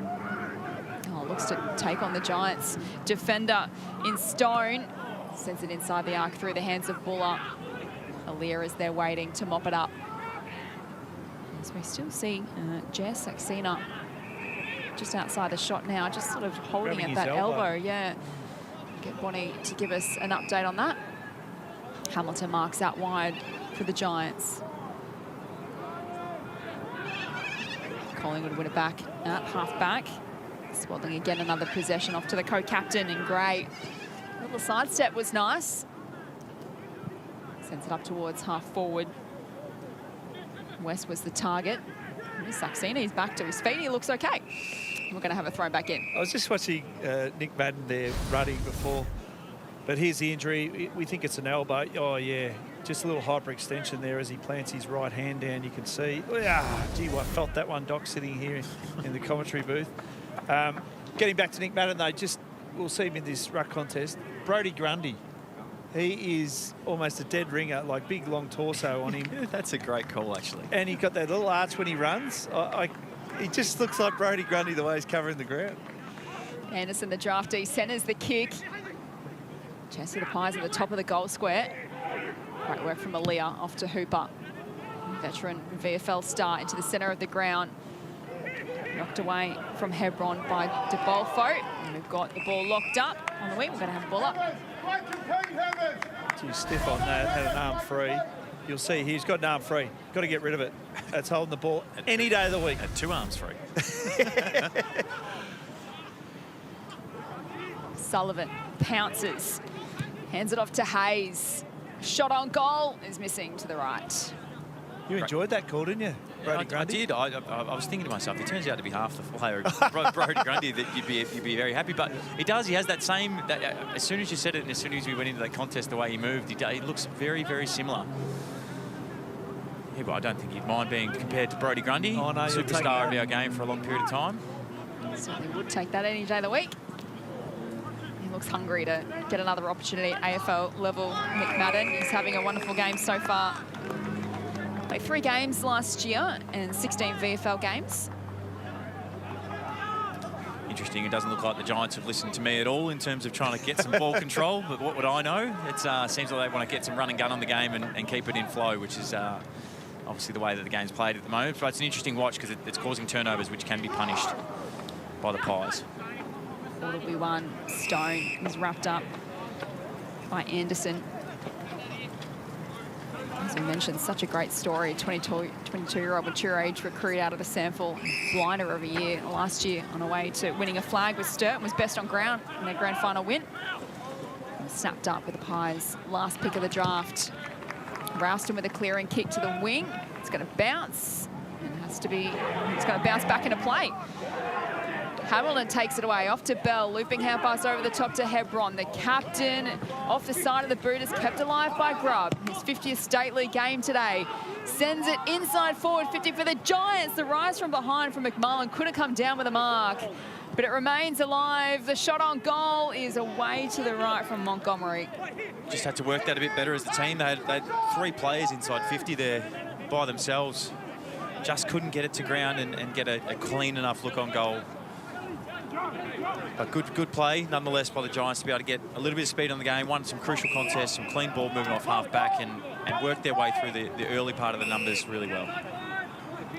Collingwood with 7 of the first 9 goals of the game. The Giants have kicked 5 of the last 6. Good spoil out of play from Hughes. Have a look at this. This is our man, Madden. Watch the service he's just given Harry Ralston then. It just jammed it down his throat. He had no other option to get it and kick it. But that's the service all day that he's provided those midfielders. It's up to the 22 hit-outs, the big fella. The next best is Smith with 10. Good look at that battle there. He wins it decisively. Ball to be won inside the centre square. Pinballs around, eventually gets out to Saxena. Let's see what he's got on the outside of the boot. Towards half forward. Strong in the contest from Aaliyah. Now to Al. Swings it across to McMullen.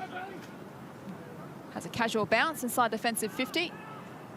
Out wide looking for Hamilton, and he marks in front of Ryan. It was funny, the ratio at half-time. So Collingwood kicking the ball more, +10. Clearly a high tackle. Don't need to jump in there, Jess, and commentate on that one as in plain sight. But +10 in kicks for Collingwood, and then on the flip side of that, +10 for handballs with the Giants. They obviously like to work it with their hands and paid dividends in that second quarter. You just heard off the bench, explode, explode, explode. That's from the Giants side. They speak about this a lot, but they play their best footy when they really spread the ground, especially in the way that they're playing at the moment. And as I said, they're not listening to my kick mark game. They're wanting to play their brand of footy. They're trying to get some speed in the game, get the ball in open spaces, which is where they feel like they thrive. And they've looked all right at the start of this quarter. Madden gets a handball away. Dillon a kick. 2 goals in the first quarter, going nowhere. Well, this is where it's danger signs, because Madden will put it down the throat of someone running past, there's no doubt.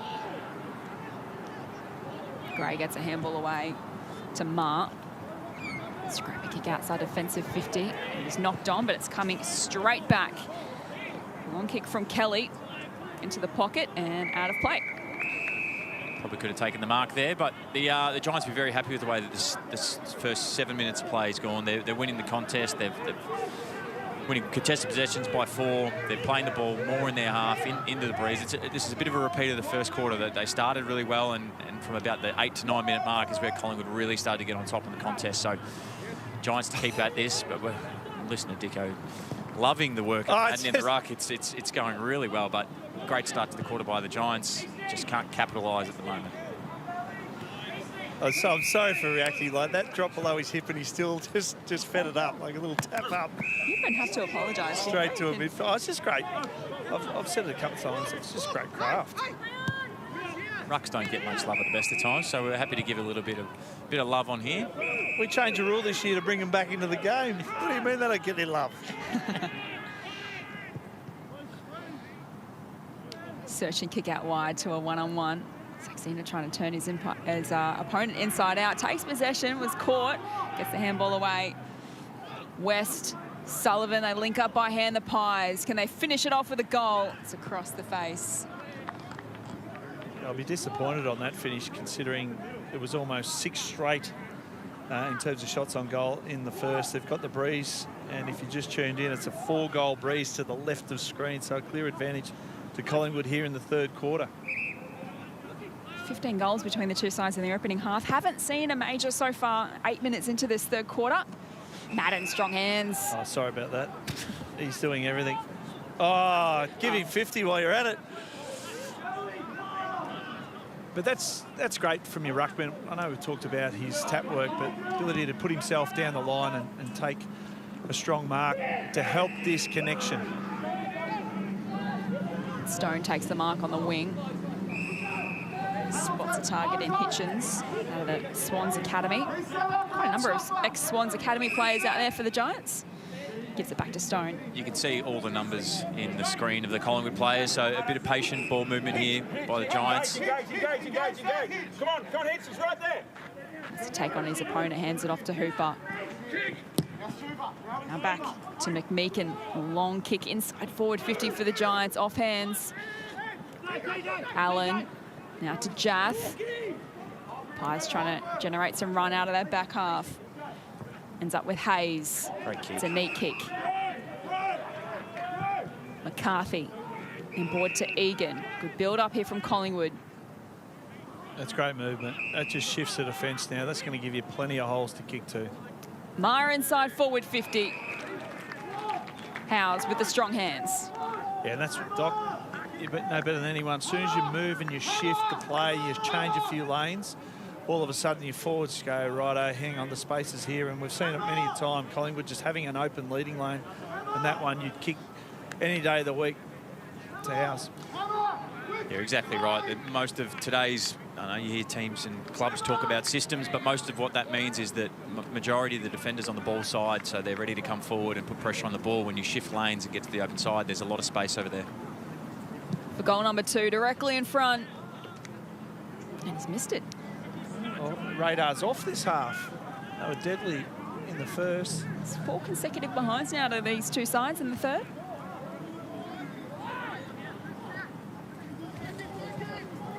It's good to see the sunshine making an appearance this afternoon. Quite a miserable opening half weather-wise.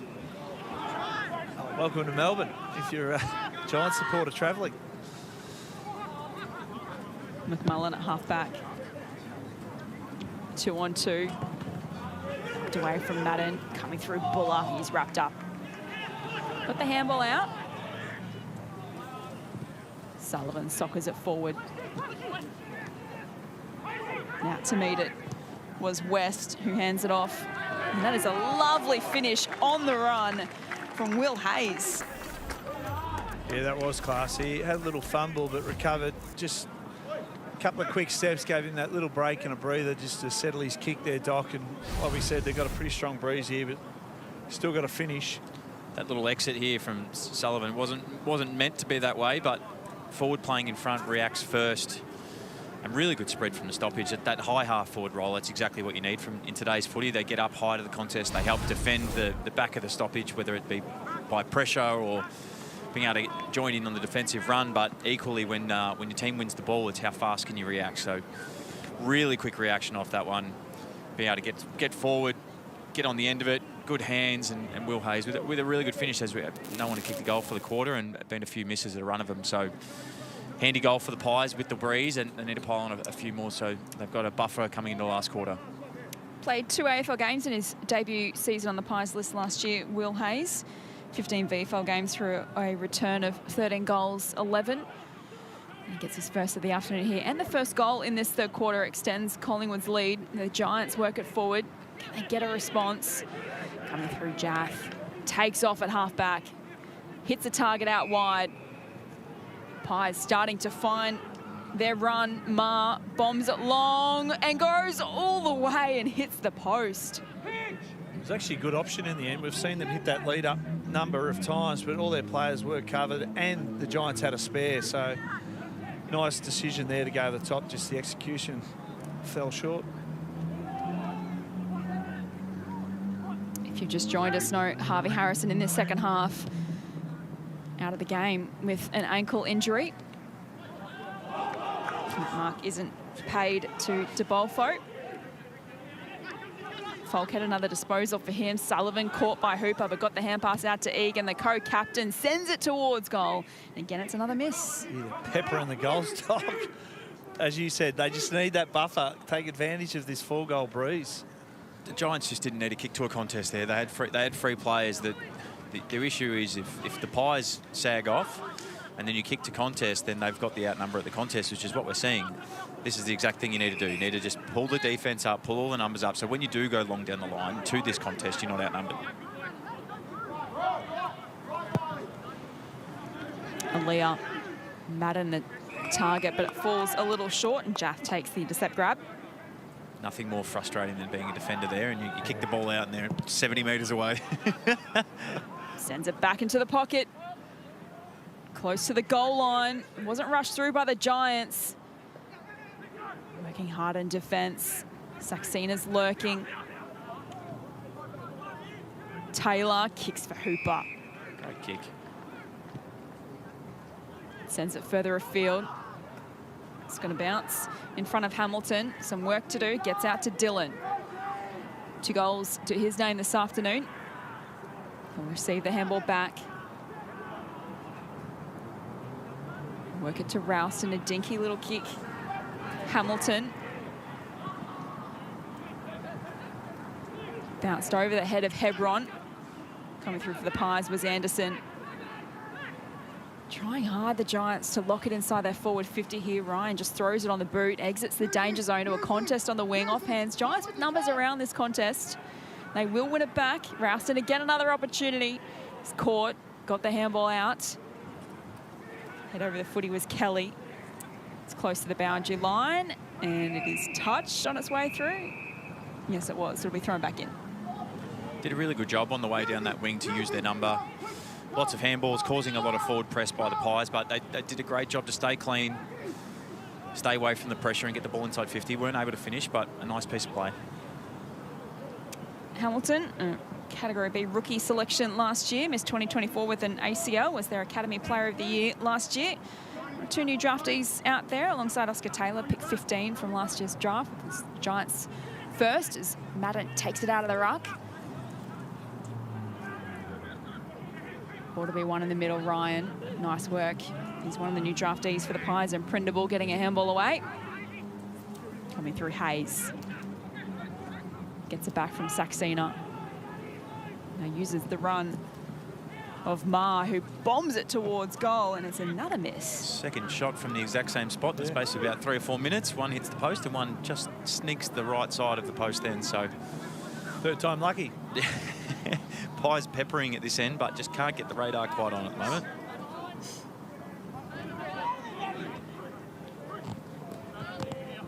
And the Giants just not trying to rush themselves either, just trying to get a bit of corridor access, a little bit of risk here. 1 goal, 6 for the Pies in this third quarter. Can they get some reward for effort? Enters the co-captain in Brady Gray with a timely goal. Geez, that's not what you want from the Giants. You've got them pinned, they're missing goals, and then you just give them that one right in the corridor on turnover. But great pressure from Collingwood. If they want to take the risk through the middle, you'll see when they go through, there's numbers. It's a 3v1, and then the captain, the skipper, just finishes the work here. But great forward pressure. Once you identify where they're going to go, you've got to be like a seagull on a hot chip. You've got to close the space down, outnumber them. That's the name of the game. I think you'd still encourage that ball movement, though, Dicko. I think that's the way you've got to play. Bombing long to contest hasn't worked overly well this quarter. They've been beaten in those contests, and the ball's pinged back and had goals scored against those ones. So I think lowering your eyes and keeping the ball in the mark game and holding some ball control and territory is a really smart way to go. So I'd be encouraging, if I was the coach or a leader out there, I'd be encouraging that kick. Make sure you keep taking it, back yourself in. 9 times out of 10, you're going to hit those ones, I think. Brady Gray, a dual role at Collingwood. He serves as their Indigenous Player Development Manager as well. Drafted to Fremantle back in 2013. 21 games in 4 seasons, originally out of Tassie. Now doing some good work at the Pies. Giants work it forward. Can they hit back on the scoreboard? Not this time. I don't think we've seen a goal scored from that spot today. There's been about 3 or 4 shots. 3 of them have dropped short. That one's the first one that's made the distance, but missed by a fair way.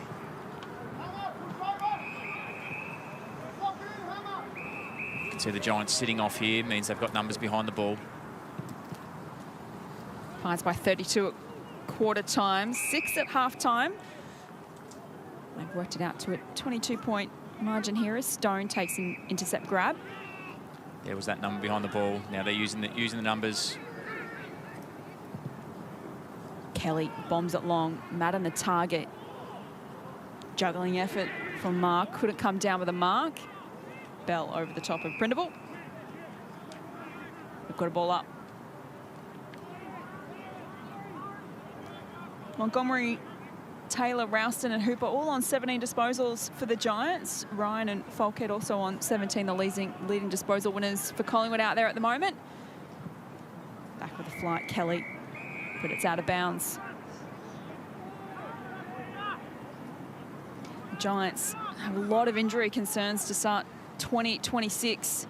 Got 8 listed players out there today, and a massive clash in the AFL against the Pies coming up tonight. So hasn't been the greatest of starts to the club. They obviously went down to St Kilda last week by 4 points as well. So looking for a strong response tonight. Yeah, I've covered their games, all 3 this season so far. So opening round, impressive. They had 8 injured senior players to choose from that they couldn't choose from.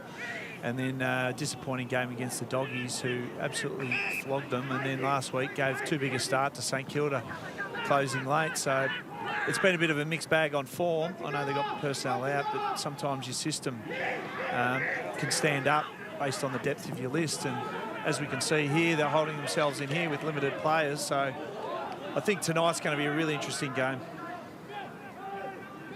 Still plenty more footy to be played here in this VFL clash as Bell sends them forward, but the kick is ill-directed. And Ryan stands in the way. Played his only AFL game, round 23, 2023. A couple of injury concerns last year in the VFL for the 2022 draftee. McCarthy sends it inside 450. Whistle on play. Is there a free kick? Will be a Giants free kick. Jumped in his back and didn't get a hand on the ball, so easy free kick call for the umpire there. Stone and Ralston in the VFL this week. Doc, how have you seen their performances so far? Yeah, they've both been pretty good. Ralston was a bit quiet early, but he's worked his way into the game really well. Stone's having a really good quarter this quarter. He's kind of playing a little bit of that loose man in defence and had some big impact moments in the last sort of 4 or 5 minutes, but working their way back into the game nicely, both of them today. So Ralston with the 18 touches, Stone with the 13. Stone's kicked a goal, and as I said, just playing behind the ball at the moment. So probably the more senior figures in this team, to be honest. So really important last 10 minutes of the quarter here to stay within touch. A goal would be absolutely perfect for them if they can get one here. Only 2 goals to the turn, both going the Pies' way. Here's a chance. Hebron in a one-on-one. Great work in the contest from Teakle. They like to play Hebron nice and deep, don't they? As a small forward. You can see Collingwood got the spare like they did in the first quarter when the Giants were going into the breeze. And he must be pretty strong for his size and try and get a mismatch in that way. But you can see the Giants build up to that ball. It was all about the handball, getting out in the open space and getting their opportunity to go inside 50. Madden once again, sorry. Kick from Ralston's a turnover. The midfield's just wearing a bib at the moment. He's just feeding them. Just on that handball chain, Dicko, the reason why that's so important is because they've got to use their number around the ball. They're doing a good job to outnumber, but there's no point in just bombing that back. So you've got to use your hands, got to be clean. You've got to use the extra that's there to draw up the defence, because if you just kick it in, then you're just going to fuel that run and carry off half back of the Pies. Aaliyah out wide to McMullen. Measures the kick to half forward. Ralston walks in front of Jaff. Broke into the AFL side, round 11 last year. Played 9 consecutive games. 10th touch for the quarter there from Ralston. To a contest in the pocket. Grubb wins it back for the Giants. Ralston, hurry kick around the corner. A bouncing ball inside forward 50. Stays alive for GWS. Oh, coming through Bell with strength in the contest. Gets a handball away only as far as Teakle, where they're working hard on the last line of defence. Ryan. Work it out to Jaff at half-back. Now he kicks on the 45. Good decision to find Anderson in space. TJ showed some great composure at times there. They're under siege, Collingwood defence, just to find that little one on the 45 to just cool it out. Here he is again. He's used the ball really well today. You just see him directing as well, so some really good leadership. Coming up for disposal, number 10, including 6 marks for Jaff today. Got a ball up. You might wonder why they don't go with some speed in the game. Got a free kick, sorry. We just saw that was a 3v2 against the Pies there. There's another whistle. I think it might be a 50-metre... No, it's a free kick off the ball going to the Giants. Kelly, the recipient. Should have been a free kick where the ball was. So they lost about 40 metres on that one. But is what it is. Good run from Kelly. The kick, though, just let himself down a little bit. Hebron's claiming he touched it before it went over the line, but didn't convince the umpire. So it's the last disposal. Free kick to Collingwood. We've done all the attacking in this third quarter. 2 goals, 6. Unrealistic. Giants, a couple of behinds, and it is the call. It always amazes me the players don't realise that when it's out in the full or the lasso, that as soon as you step back in bounds, it's play on. The amount of players that put themselves under pressure is unbelievable. As soon as they take a step in, the umpire calls play on, and then you have to play on, versus just staying outside the line, you can be unpressured You know those players you play with that can't walk and chew gum at the same time, Doc? Yeah, there's a few. Yeah, there's a couple. Gonna name any names? Ben Dixon. Nope. It's an own goal.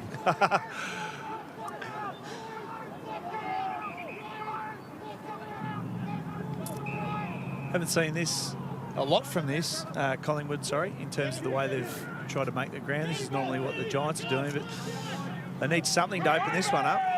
Almost if I was the Pies, I'd be equalising that spare. I don't think you need one behind the ball when there's the wind, because yes, you'll be able to use that player, but you want to go fast. You want to get into the 1v1. So a little tactical adjustment that could be made for the last 5 or 6 minutes. And just, especially in the last 7 minutes, the Giants just sticking their tackles. Bell into the pocket. Oh, rising high was Hamilton. Could have come down with the mark. Got some serious athleticism, Hamilton. Torp. From half-back, a long bomb into the centre of the ground. Standing in front, reading it well, is Nick Kelly. Won East Lakes Best of Ferris last year in the AFL Canberra competition. It's always so great to see the player pathway from the Canberra and Riverina regions. Giants have a VFL camp in Albury now. This is such a huge win for the Giants, the way They played it so smart this quarter. Absolutely. Connor Stone sitting behind the ball the whole quarter. He's had a great quarter himself. Jack under pressure, over the top. Did he dive on the footy? He sure did. And there's going to be a free kick. So Tom Hitchens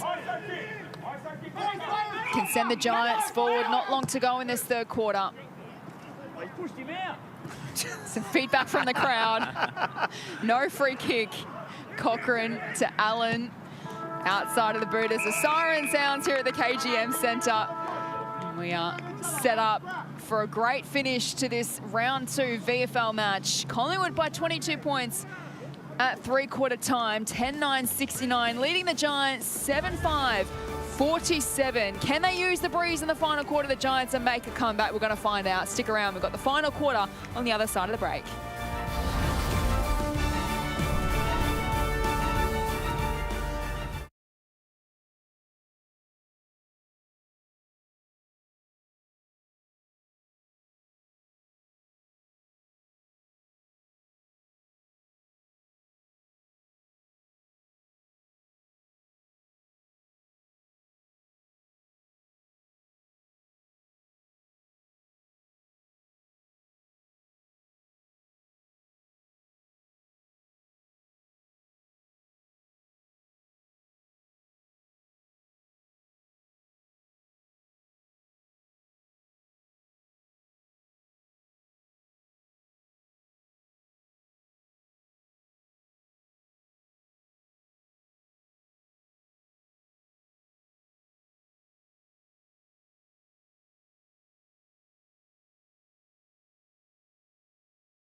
Collingwood had the aid of the breeze in that third quarter, but only kicked 2 goals 6 while keeping the Giants goalless to open up a 22-point gap at three-quarter time. But the question here this afternoon is it enough?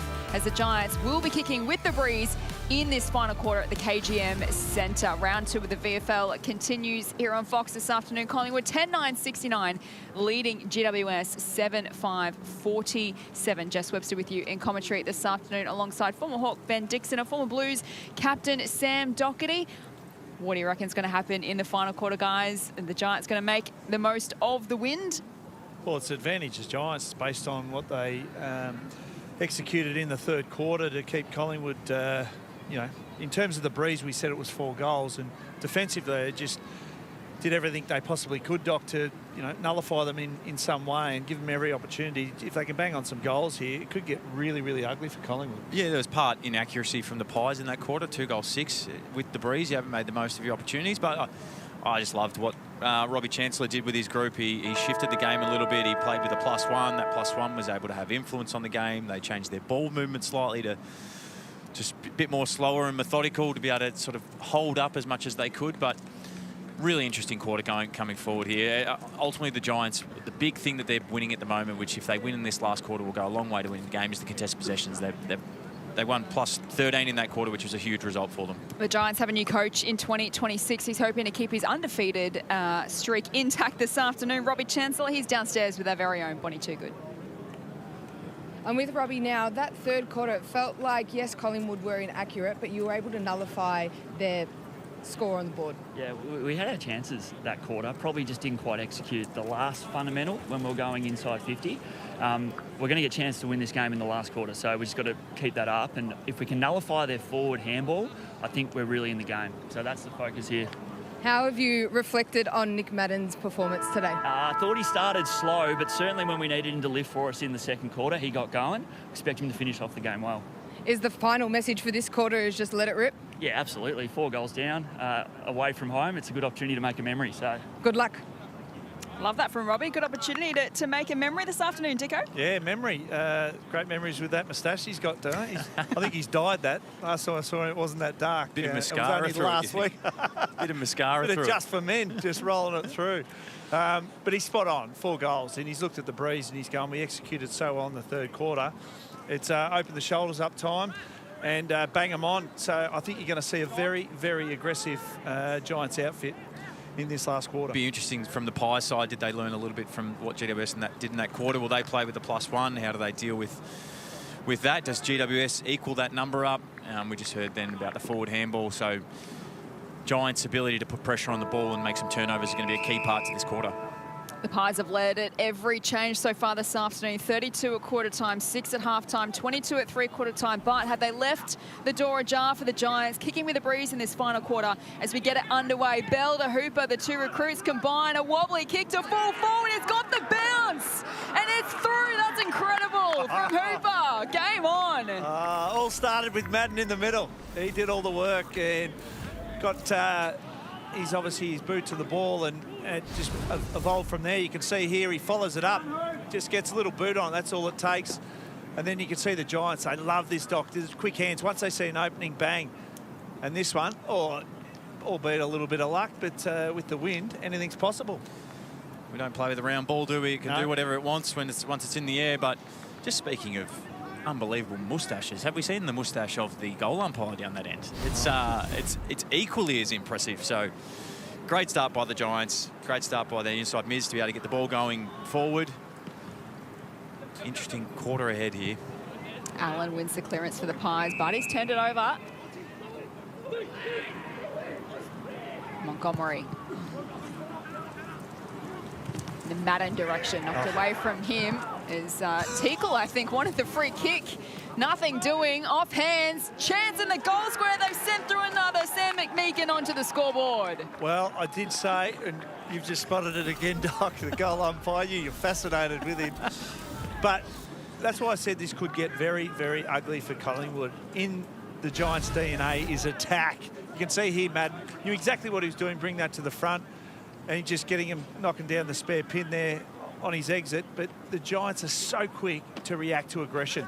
And you can see here, look at the numbers, 3v1. front and square, no pressure, goal. And just two critical marking contests there. You've got the one with Madden on the wing, just be able to get the ball to ground. Sometimes it's not about taking the mark, it's about getting the ball to ground, so you've got your numbers there. So Madden does a great job on the wing. They get the ball going forward, and then another great contest inside 50. I think it's from Hamilton. Just be able to get the ball to ground to their outnumbers that they're outworking there.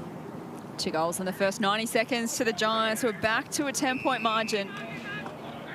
The only time they led the Giants was early in the first quarter when Riley Dillon kicked through his second goal. Madden with a free kick. It's a wobbly one off the boot. So forward 50 through the hands of Jaff Teakle. As the Pies exit defence, how's the target? The Giants might win it back. Montgomery, Bell. This time, Allen will get himself a free kick for holding the ball.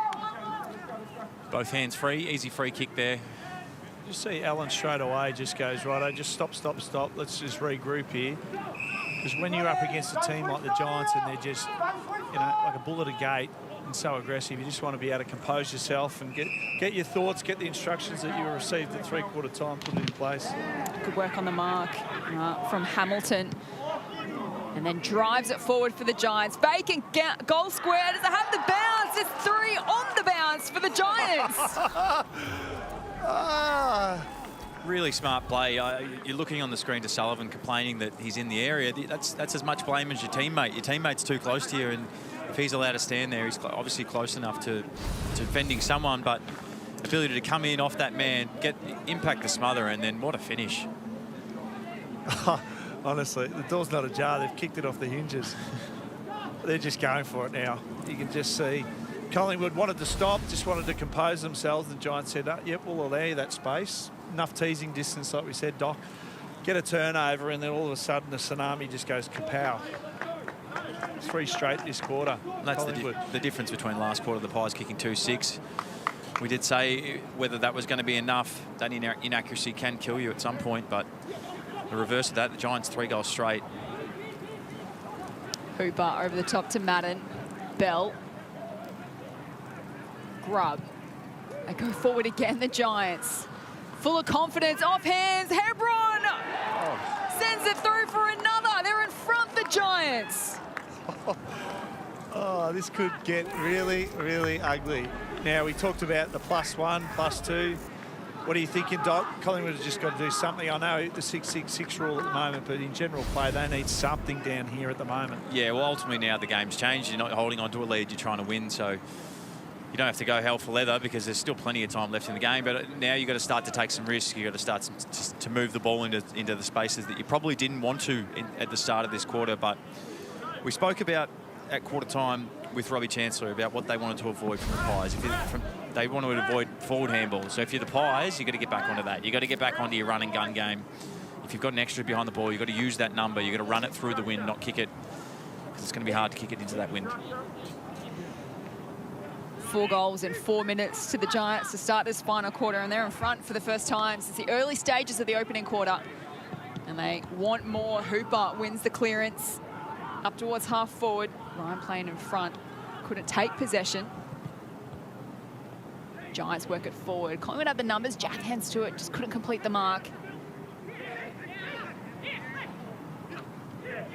And they've coughed it up, the Pies defence. It's a wobbly kick off the boot, but it is raining goals here, and Stone gets in on the action for the GWS Giants. I have to laugh because they're under the pump there, Collingwood. As soon as they hit the ground, you see TJ almost took that mark, and the outnumber, the Giants, just to swarm on that. You can see here as it goes in, didn't quite take the mark. Look at the numbers, 3, 4, feed their way out, and then they've got support. I mean, doesn't matter how it goes through, we've said that. It's recorded as a goal, but that in itself, 4 in a row? 5 in a row. 5. And they've had the Giants keep rolling. They've had just the 21 disposals for 5 goals at the moment, so they're basically one in 4 touches is going through the big sticks at the moment. It's been a shellacking to start this quarter. 6 inside 50s to nothing. They're winning clearance, they're winning contest, they're all over them at the moment. And as you mentioned, Doc, they really played that third quarter really well to set themselves up for the start to the fourth with the aid of the breeze. And they win it out of the middle again, which is really helping them at the moment. Sullivan getting a handball out. In the back. Here's a free kick. Well, let's see the response. Collingwood haven't had their hands on the ball this quarter, hardly. Just their 9th touch here. Well, there you go. So 9 touches, and you can just see them all flat-footed right now, no run. Sullivan just pulls the kick at the last moment. Good decision. Marks in space. Spent last year with North Adelaide in the SANFL. Drives it down the line. Madden hands to it, no mark. Spinning out of trouble was Hayes.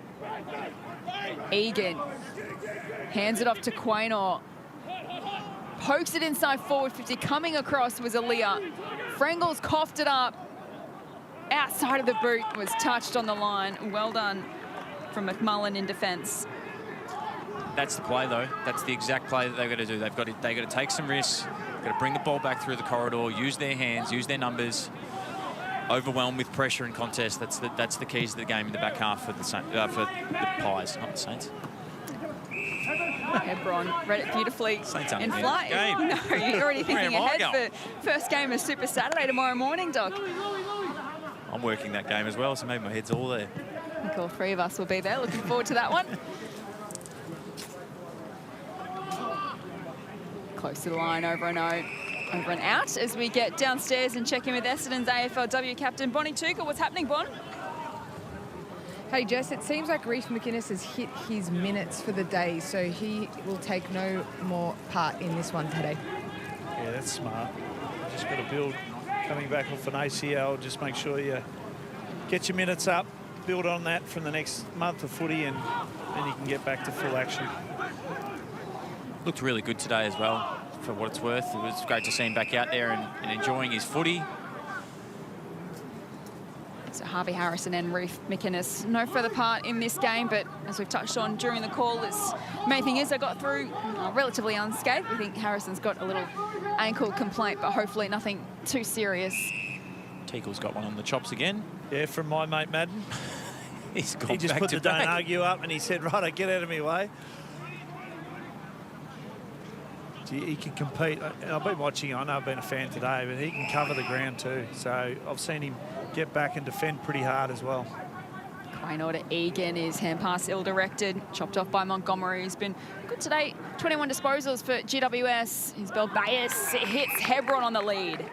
Well, the skipper, he's been lively. They've planted him down there, Doc, a lot, and also isolated him. So he's got some tricks. We've seen him kick one off the ground before from the square, and that's a nice lead out. Mark had plenty of space there. Lining up for his 3rd goal. 3 goals in their round 1 victory over St Kilda last week for Ryan Hebron. Skipper of the Giants, 2 goals today. One was a gift. See what he can do here. 5 goals in a row to start this final quarter. They've turned a 22-point deficit into a handy lead as he's pushed that one right for a minor score. They seem untouchable at the moment. They do. I mean, over to you, Collingwood. What's your response going to be? Because the Giants are certainly controlling every aspect of this game so far.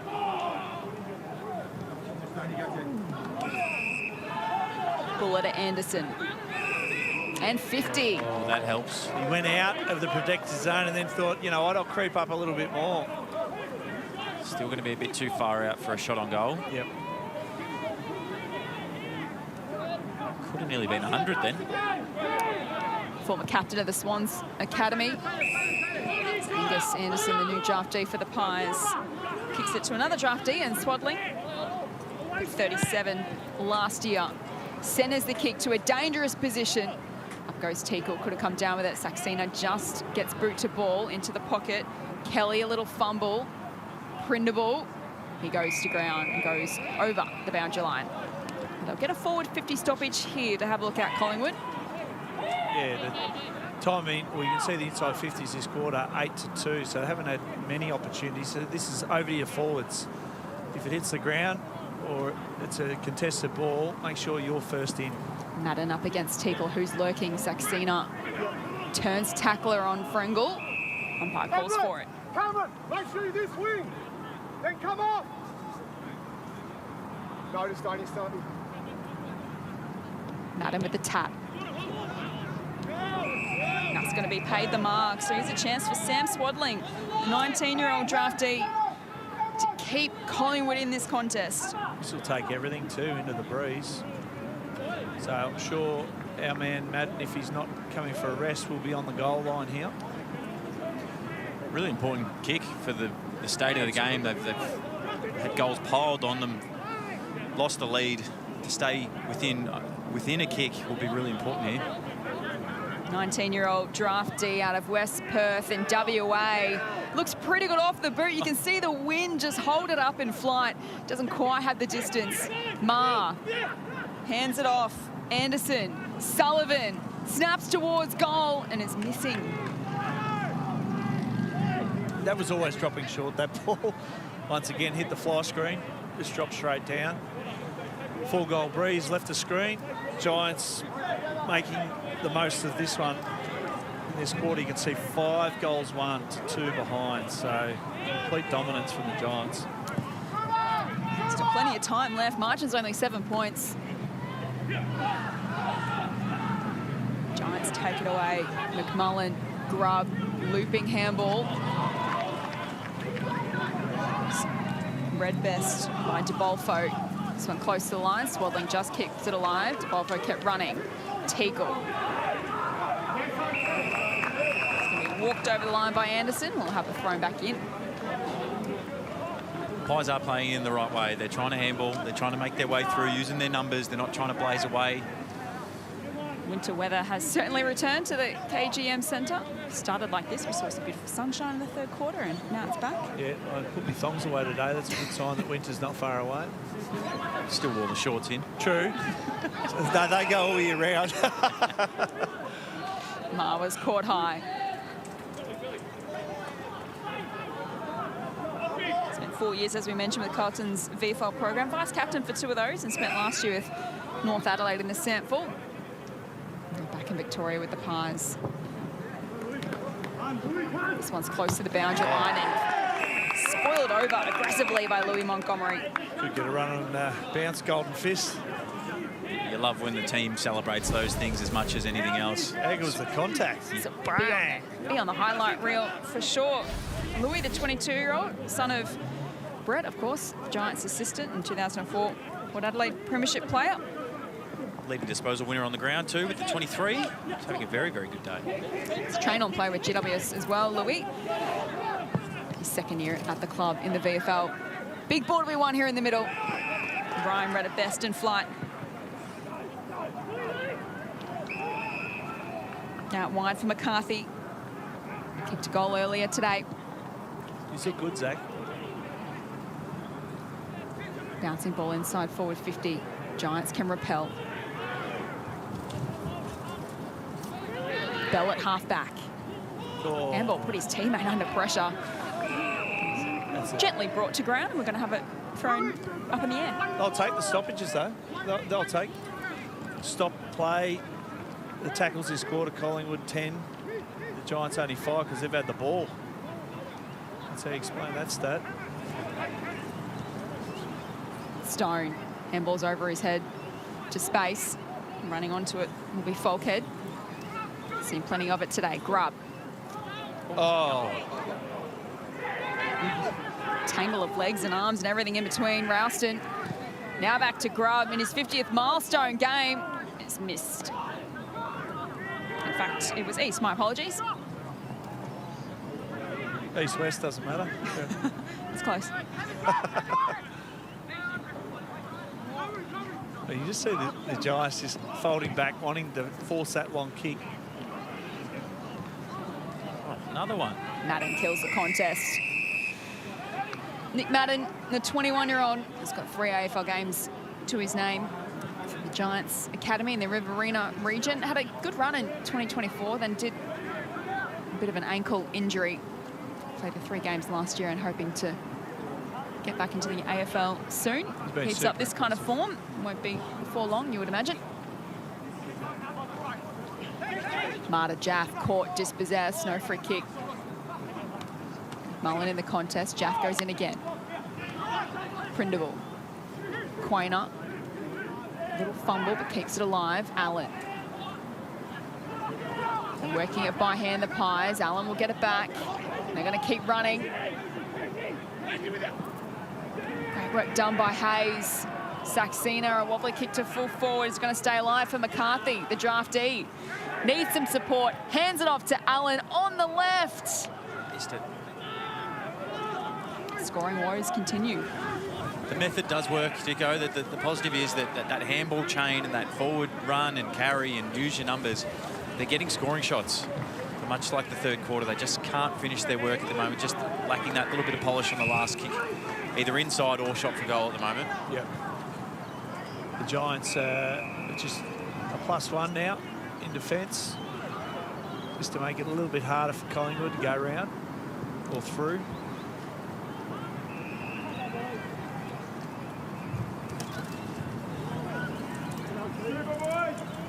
Dylan to Montgomery. Been quiet, Dylan, after his hot start. First 2 goals for the Giants. Montgomery coming up for disposal, number 27. Smart play here to be able to just use your numbers, make sure that you drag that extras that they're behind the ball for the Pies until you get a look that you like or a 1v1 forward of the ball, then you can take it forward. Frengel up to half. Oh, big fly in the contest. It's going to be an unrealistic attempt.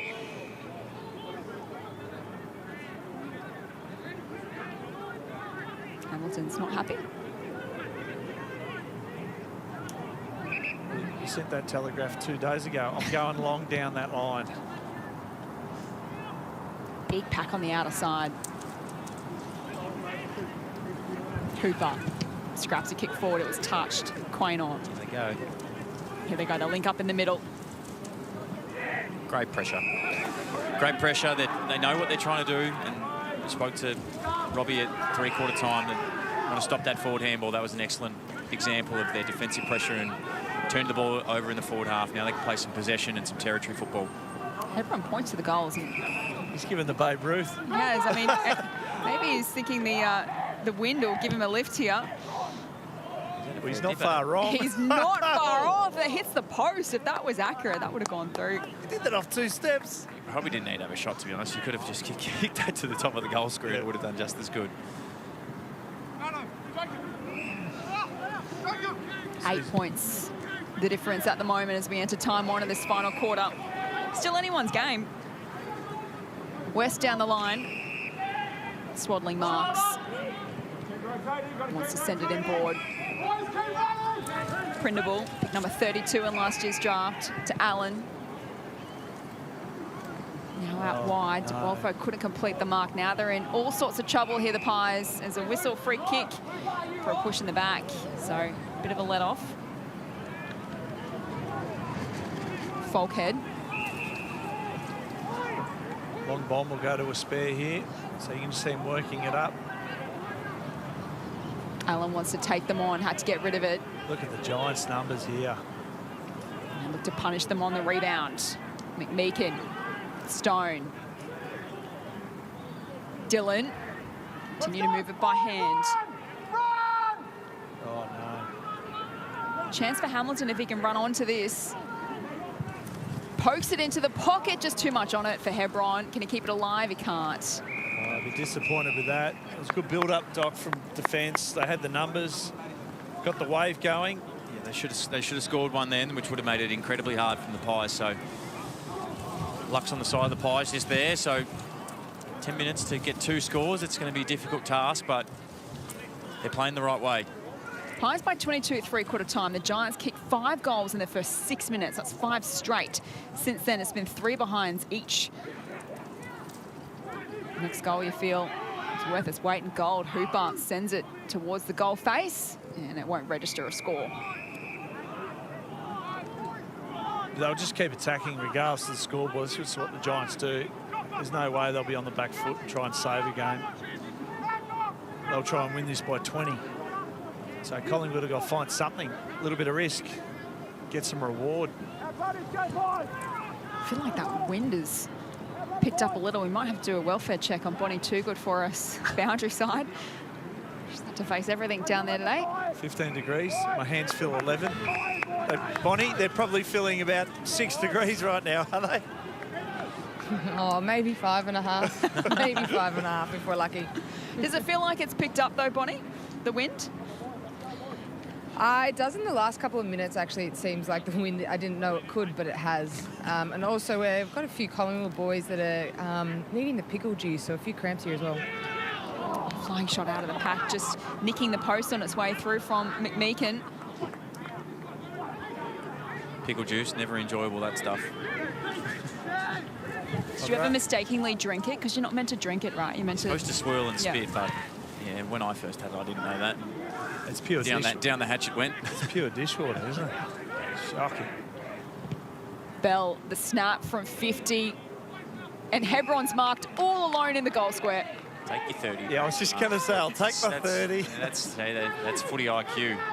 And long runner. Yeah, let me go back to the 50 for a run-up. Where's he going? He put the ball down. He's put down every time-wasting tactic he can think of here.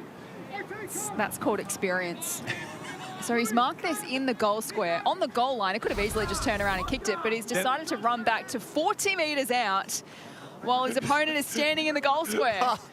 That is extra. Dennis Lilly, twice as long that run-up that he's gone with the skipper. And he's taking every second, that is step so by funny. step. Ryan Hebron is leaving nothing to chance out there this afternoon. He wants to win this game, the skipper. Bangs it home for his third.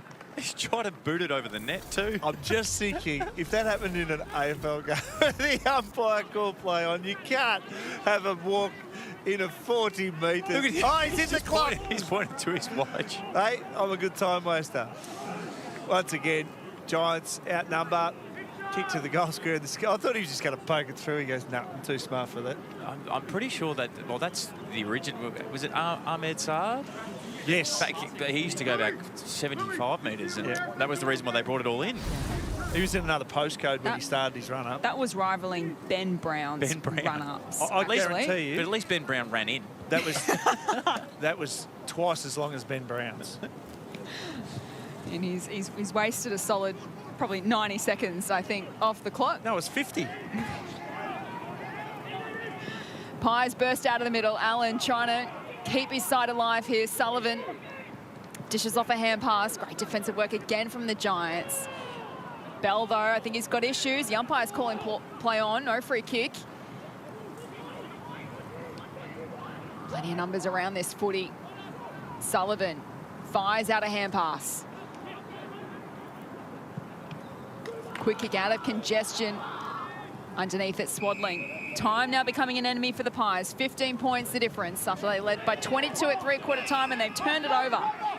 In all honesty, if someone did that in an AFL game, walk back to nearly the 50 to kick, would the umpire call play on? I think they would. I don't know the exact rules around it, but We've reduced the time now, haven't we? yeah, but the 30-second clock starts once you start. Sorry, the 30-second clock stops counting after you start your run-up, but I'm pretty sure there was a rule brought in. It was to stop Saad and Ben Brown from going so far back that they would call you play on if you went so far. Ryan Hebron has been around a long time through the Swans Academy. He's been playing, he's played over 150 state league games. He knows every trick in the book. Yep, rules are there to be broken. I'm with you. Giants by 15. DeBolfo. Send them back inside the arc. They need a mark. They got one. It was just in opposition colours. Hasn't he had a game? Mad. Extraordinary. 17 disposals, 11 contested possessions, 33 hitouts, 5 clearances, 5 tackles, 5 score involvements and a goal. He's got the meat tray for sure. We give him away meat trays. We might have to after that. I reckon we might have to. You can have a couple of tickets to the meat raffle. Tell you, the size of his meat tray wouldn't last long. He'd be good on the fang. Dylan spills the mark, goes out of play. We lasted 26 minutes into the last quarter before we lost the plot. Pretty good by the three of us. Pretty good. And having me on the panel, that's a good result. Pies led by 32 at quarter time. They had a run of 6 goals in a row. 6 at half time, 22 at three-quarter time. Giants have come home in a flurry. Everything has to go the Pies' way. Saxena caught by McMullen. Just excellent. Expertly. Excellent work rate. Back into the game. Your game's on the line. your defensive pressure and defensive running, that's exactly what you want to see from young McMullen there. Stayed in it, gets the tackle, stops the forward thrust. Remarkable, though, the inside 50s this quarter, 14 to the Giants, 11 to Collingwood. So they have had their opportunities. 3 behinds to the Pies in this final quarter. Their method's been absolutely solid. Like it's exactly what you need to do into the wind. They've done everything almost that they needed to do, apart from finish their goals. That's not going to make it. Quainer off to DeBolfo, bombs it towards the goal face, but it's wayward and misses the whole set. So three behinds and 1 out of bounds on the full to the Pies in this last quarter. The Giants beat St Kilda by 44 points in round 1. 8 listed players today. In fact, they're on their way to 2 in a row.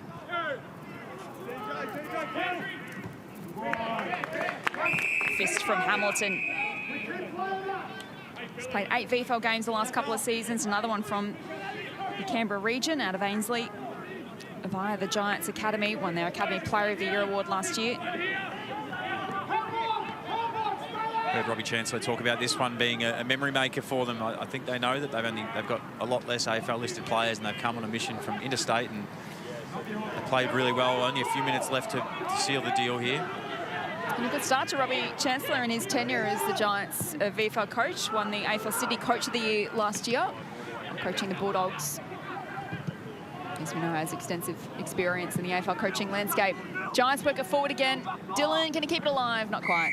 Yeah, just on Robbie, I did spend a bit of time with him when he was at the Saints, and like I said, very impressive in terms of his footy IQ, so not surprised he's winning awards for his coaching, and started in Oppo, so you get a good understanding of that, and you can implement a game plan, and you've got a good rapport with the players and good understanding of the game, so it's a really good ingredients for a coach.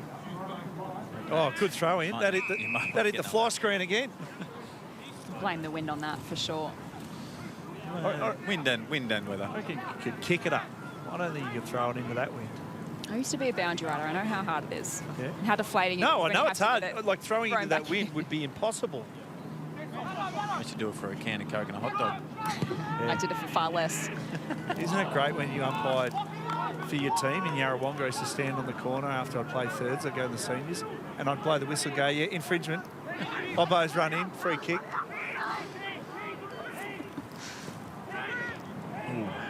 Oh, no. Cochrane, he's under pressure. Tackled by Ralston, wants a free kick. It's going to be a ball up. No, it's not. Or is it? Yes, it is. Oh, I thought he was going to get it. Great forward pressure. I thought that was deserving of holding the ball. It's a good tackle. Final few seconds here. Is it time for one more? They bet there is. Bell, and he's celebrating like he's won a granny. He's pretty pumped about it. Tom Papley out there.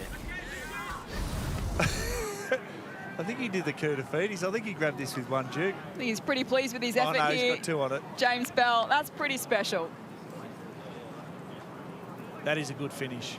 He's had a great day, James Bell. He's had 27 touches. He's kicked the goal, 6 score involvements, the 6 clearances, been one of their absolute best leading possession getter on the ground.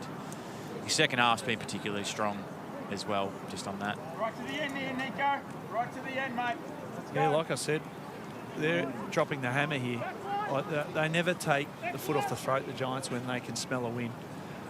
So that feeds down into VFL. I mean, AFL the same. So you just see that? That was a pickle juice. Yeah. He said, get that rubbish out of my mouth. There's 16 disposals in the second half, so a really, really impressive. From one of the leaders of the group, 27-year-old, he'll be one of the older ones out there to be able to shore up the team through the third and fourth quarter.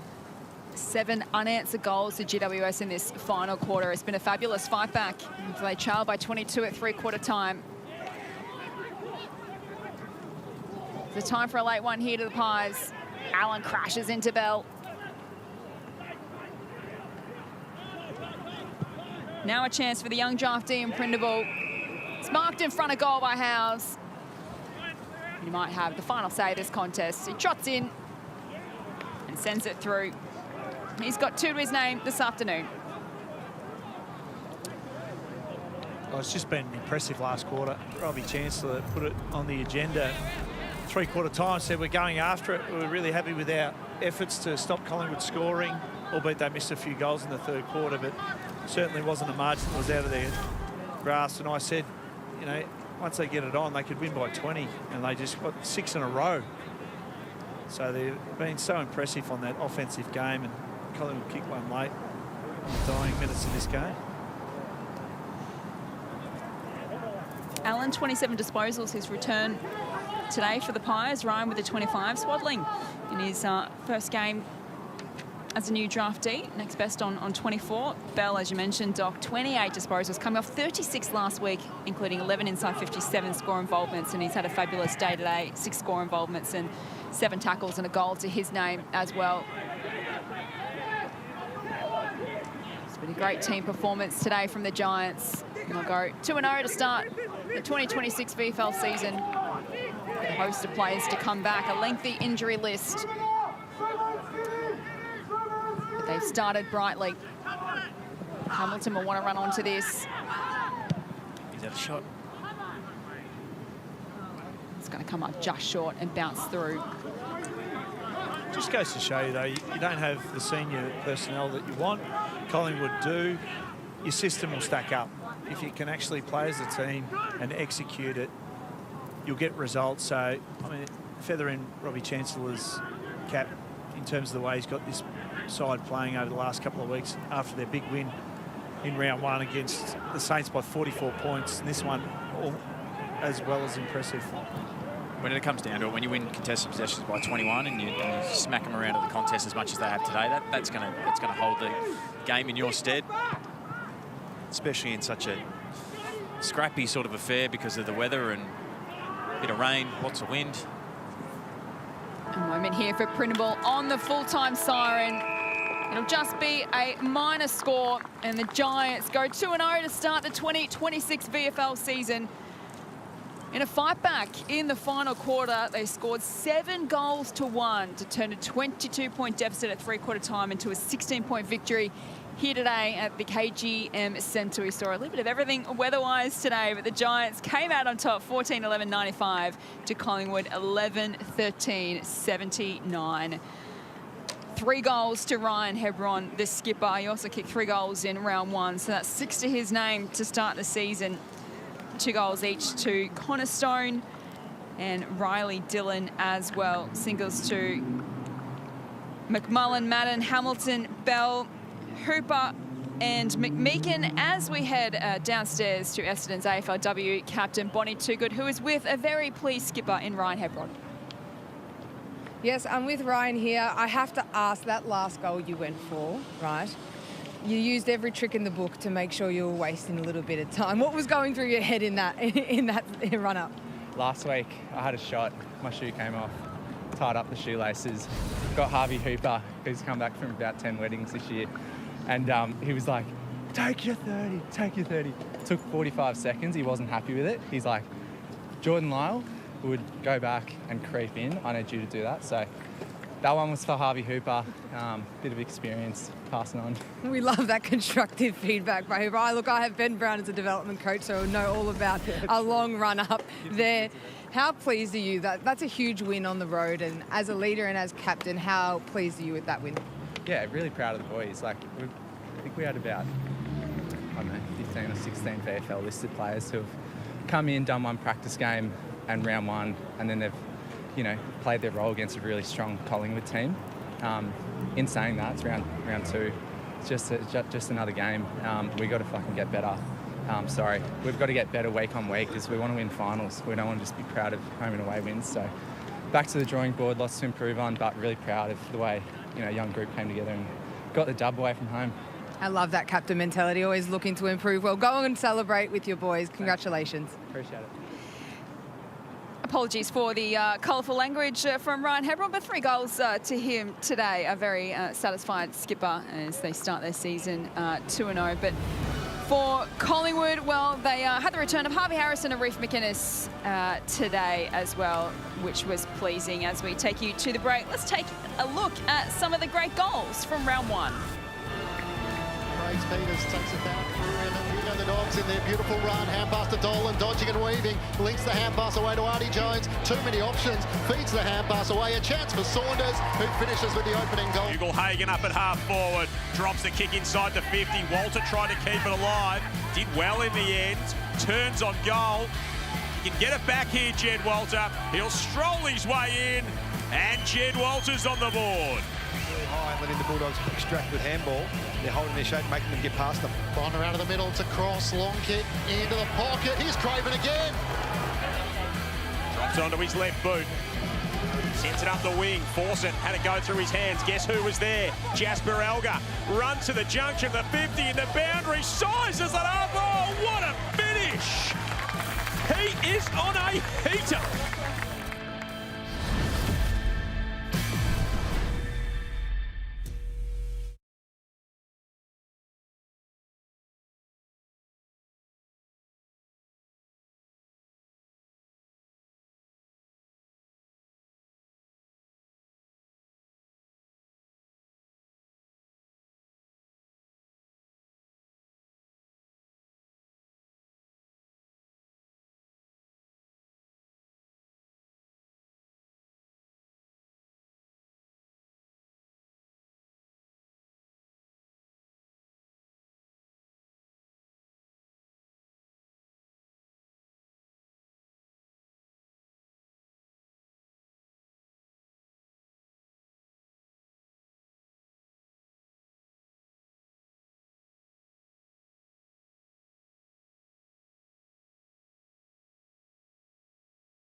comeback victory it was for the GWS Giants this afternoon. They trailed by 22 points at three-quarter time. They slammed on 7 goals to 1 in the final quarter to win by 16 points. 14-11-95 plays 11-13-79. The Giants start their season 2-0 after a 44-point victory against St Kilda last week. Ryan Hebron, the skipper, led the way with 3 goals as we hear the song.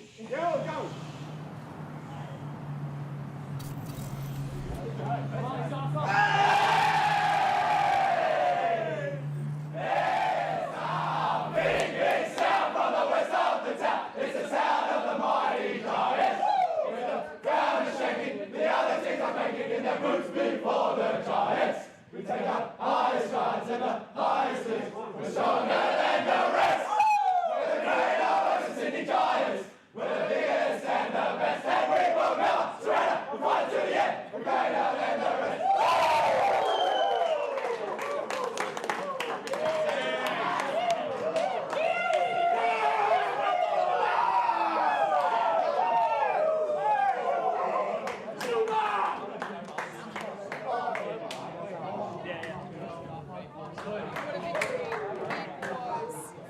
Giants are very pleased to sing this song for the second time in 2026. Let's head down to Bonnie Toogood, who is with their coach, Robbie Chancellor. Well, I'm in the rooms with all of the GWS players and the head coach, Robbie Chancellor. Now, at three-quarter time, I said let it rip, and then you was talking all about the forward handballs. That came to fruition in the fourth quarter. Yeah, look, we've got to be careful here. There's a few boys with eyes on me. I mean, spirited comeback, really. And it started with the boys in the midfield. I thought Nick Madden and then Harvey Hooper had the first 3 clearances of the quarter. We felt like if we got the ball in our end, we were able to set the game up really well and create opportunities for ourselves to score, and found out we kicked 3 quick ones and put them on the back foot. So, I mean, they're the wins you sort of play for when you come back from 4 goals down away from home. Really proud of them. Yeah, you can tell with the smile on your face now. I don't want to throw him under the bus, but we saw a Ben Brown run up there in the last quarter with your captain, Ryan, doing some time wasting. What were your thoughts on that? It's actually one of my mates that kind of invented that, a guy named Geordie Lyle back in the Port Melbourne days. But we just felt like we needed to take a breath out of the game and give ourselves an opportunity to get some energy and hopefully go back to the centre and win another centre clearance. So I don't mind that bit of gamesmanship. You were plus 20 or so in contested possession for that game. You said at three-quarter time how important the contest was going to be, and it really starts with your midfield. Reflecting on that, how do you think they went? Yeah, I thought we turned it around. That second quarter, we were -9 between the arcs, which was a bit of a concern. Most of that was just their mids working harder to get to the next one than ours. So we gave them a rev up at half-time that we really need to get that first line of contest done. And to their credit, we did that in the second half, and that meant the ball lived in our half a little bit more, which is the game we want to play. Well, congratulations. What a huge win interstate with a bit of an injured list. So congratulations. Well done. Thank you. Cheers.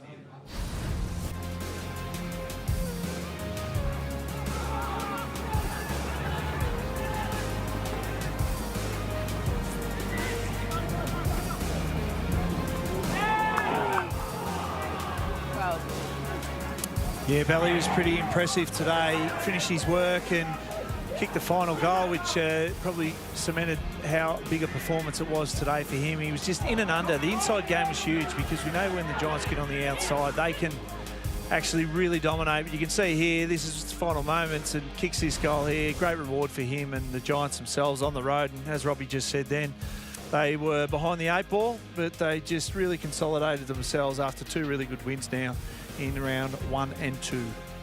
The former Swan was dominant today. He's won a couple of sample premierships with Glenelg. Joined GWS this year, 36 disposals in round 1. He was one of their best today with 28 and a goal. Plenty more VFL action to come in round 2 tonight. We've got a couple of games, Geelong and the Hawks, Frankston and the Saints. A number of teams in action for the first time this season as well. We're going to see Carlton, North Melbourne and Brisbane play their first games of the season over the weekend as the VFL continues. And it also continues. A Friday night footy coming up on Fox tonight. Collingwood hosting the Giants at Marvel Stadium. Stadium before a massive Super Saturday on Fox, kicking off with Saints up against the Lions at Marvel at 12:30 tomorrow. Looking forward to a massive game on round of footy on Fox. We'll see you soon. It's Collingwood taking on the Giants at Marvel Stadium coming up next.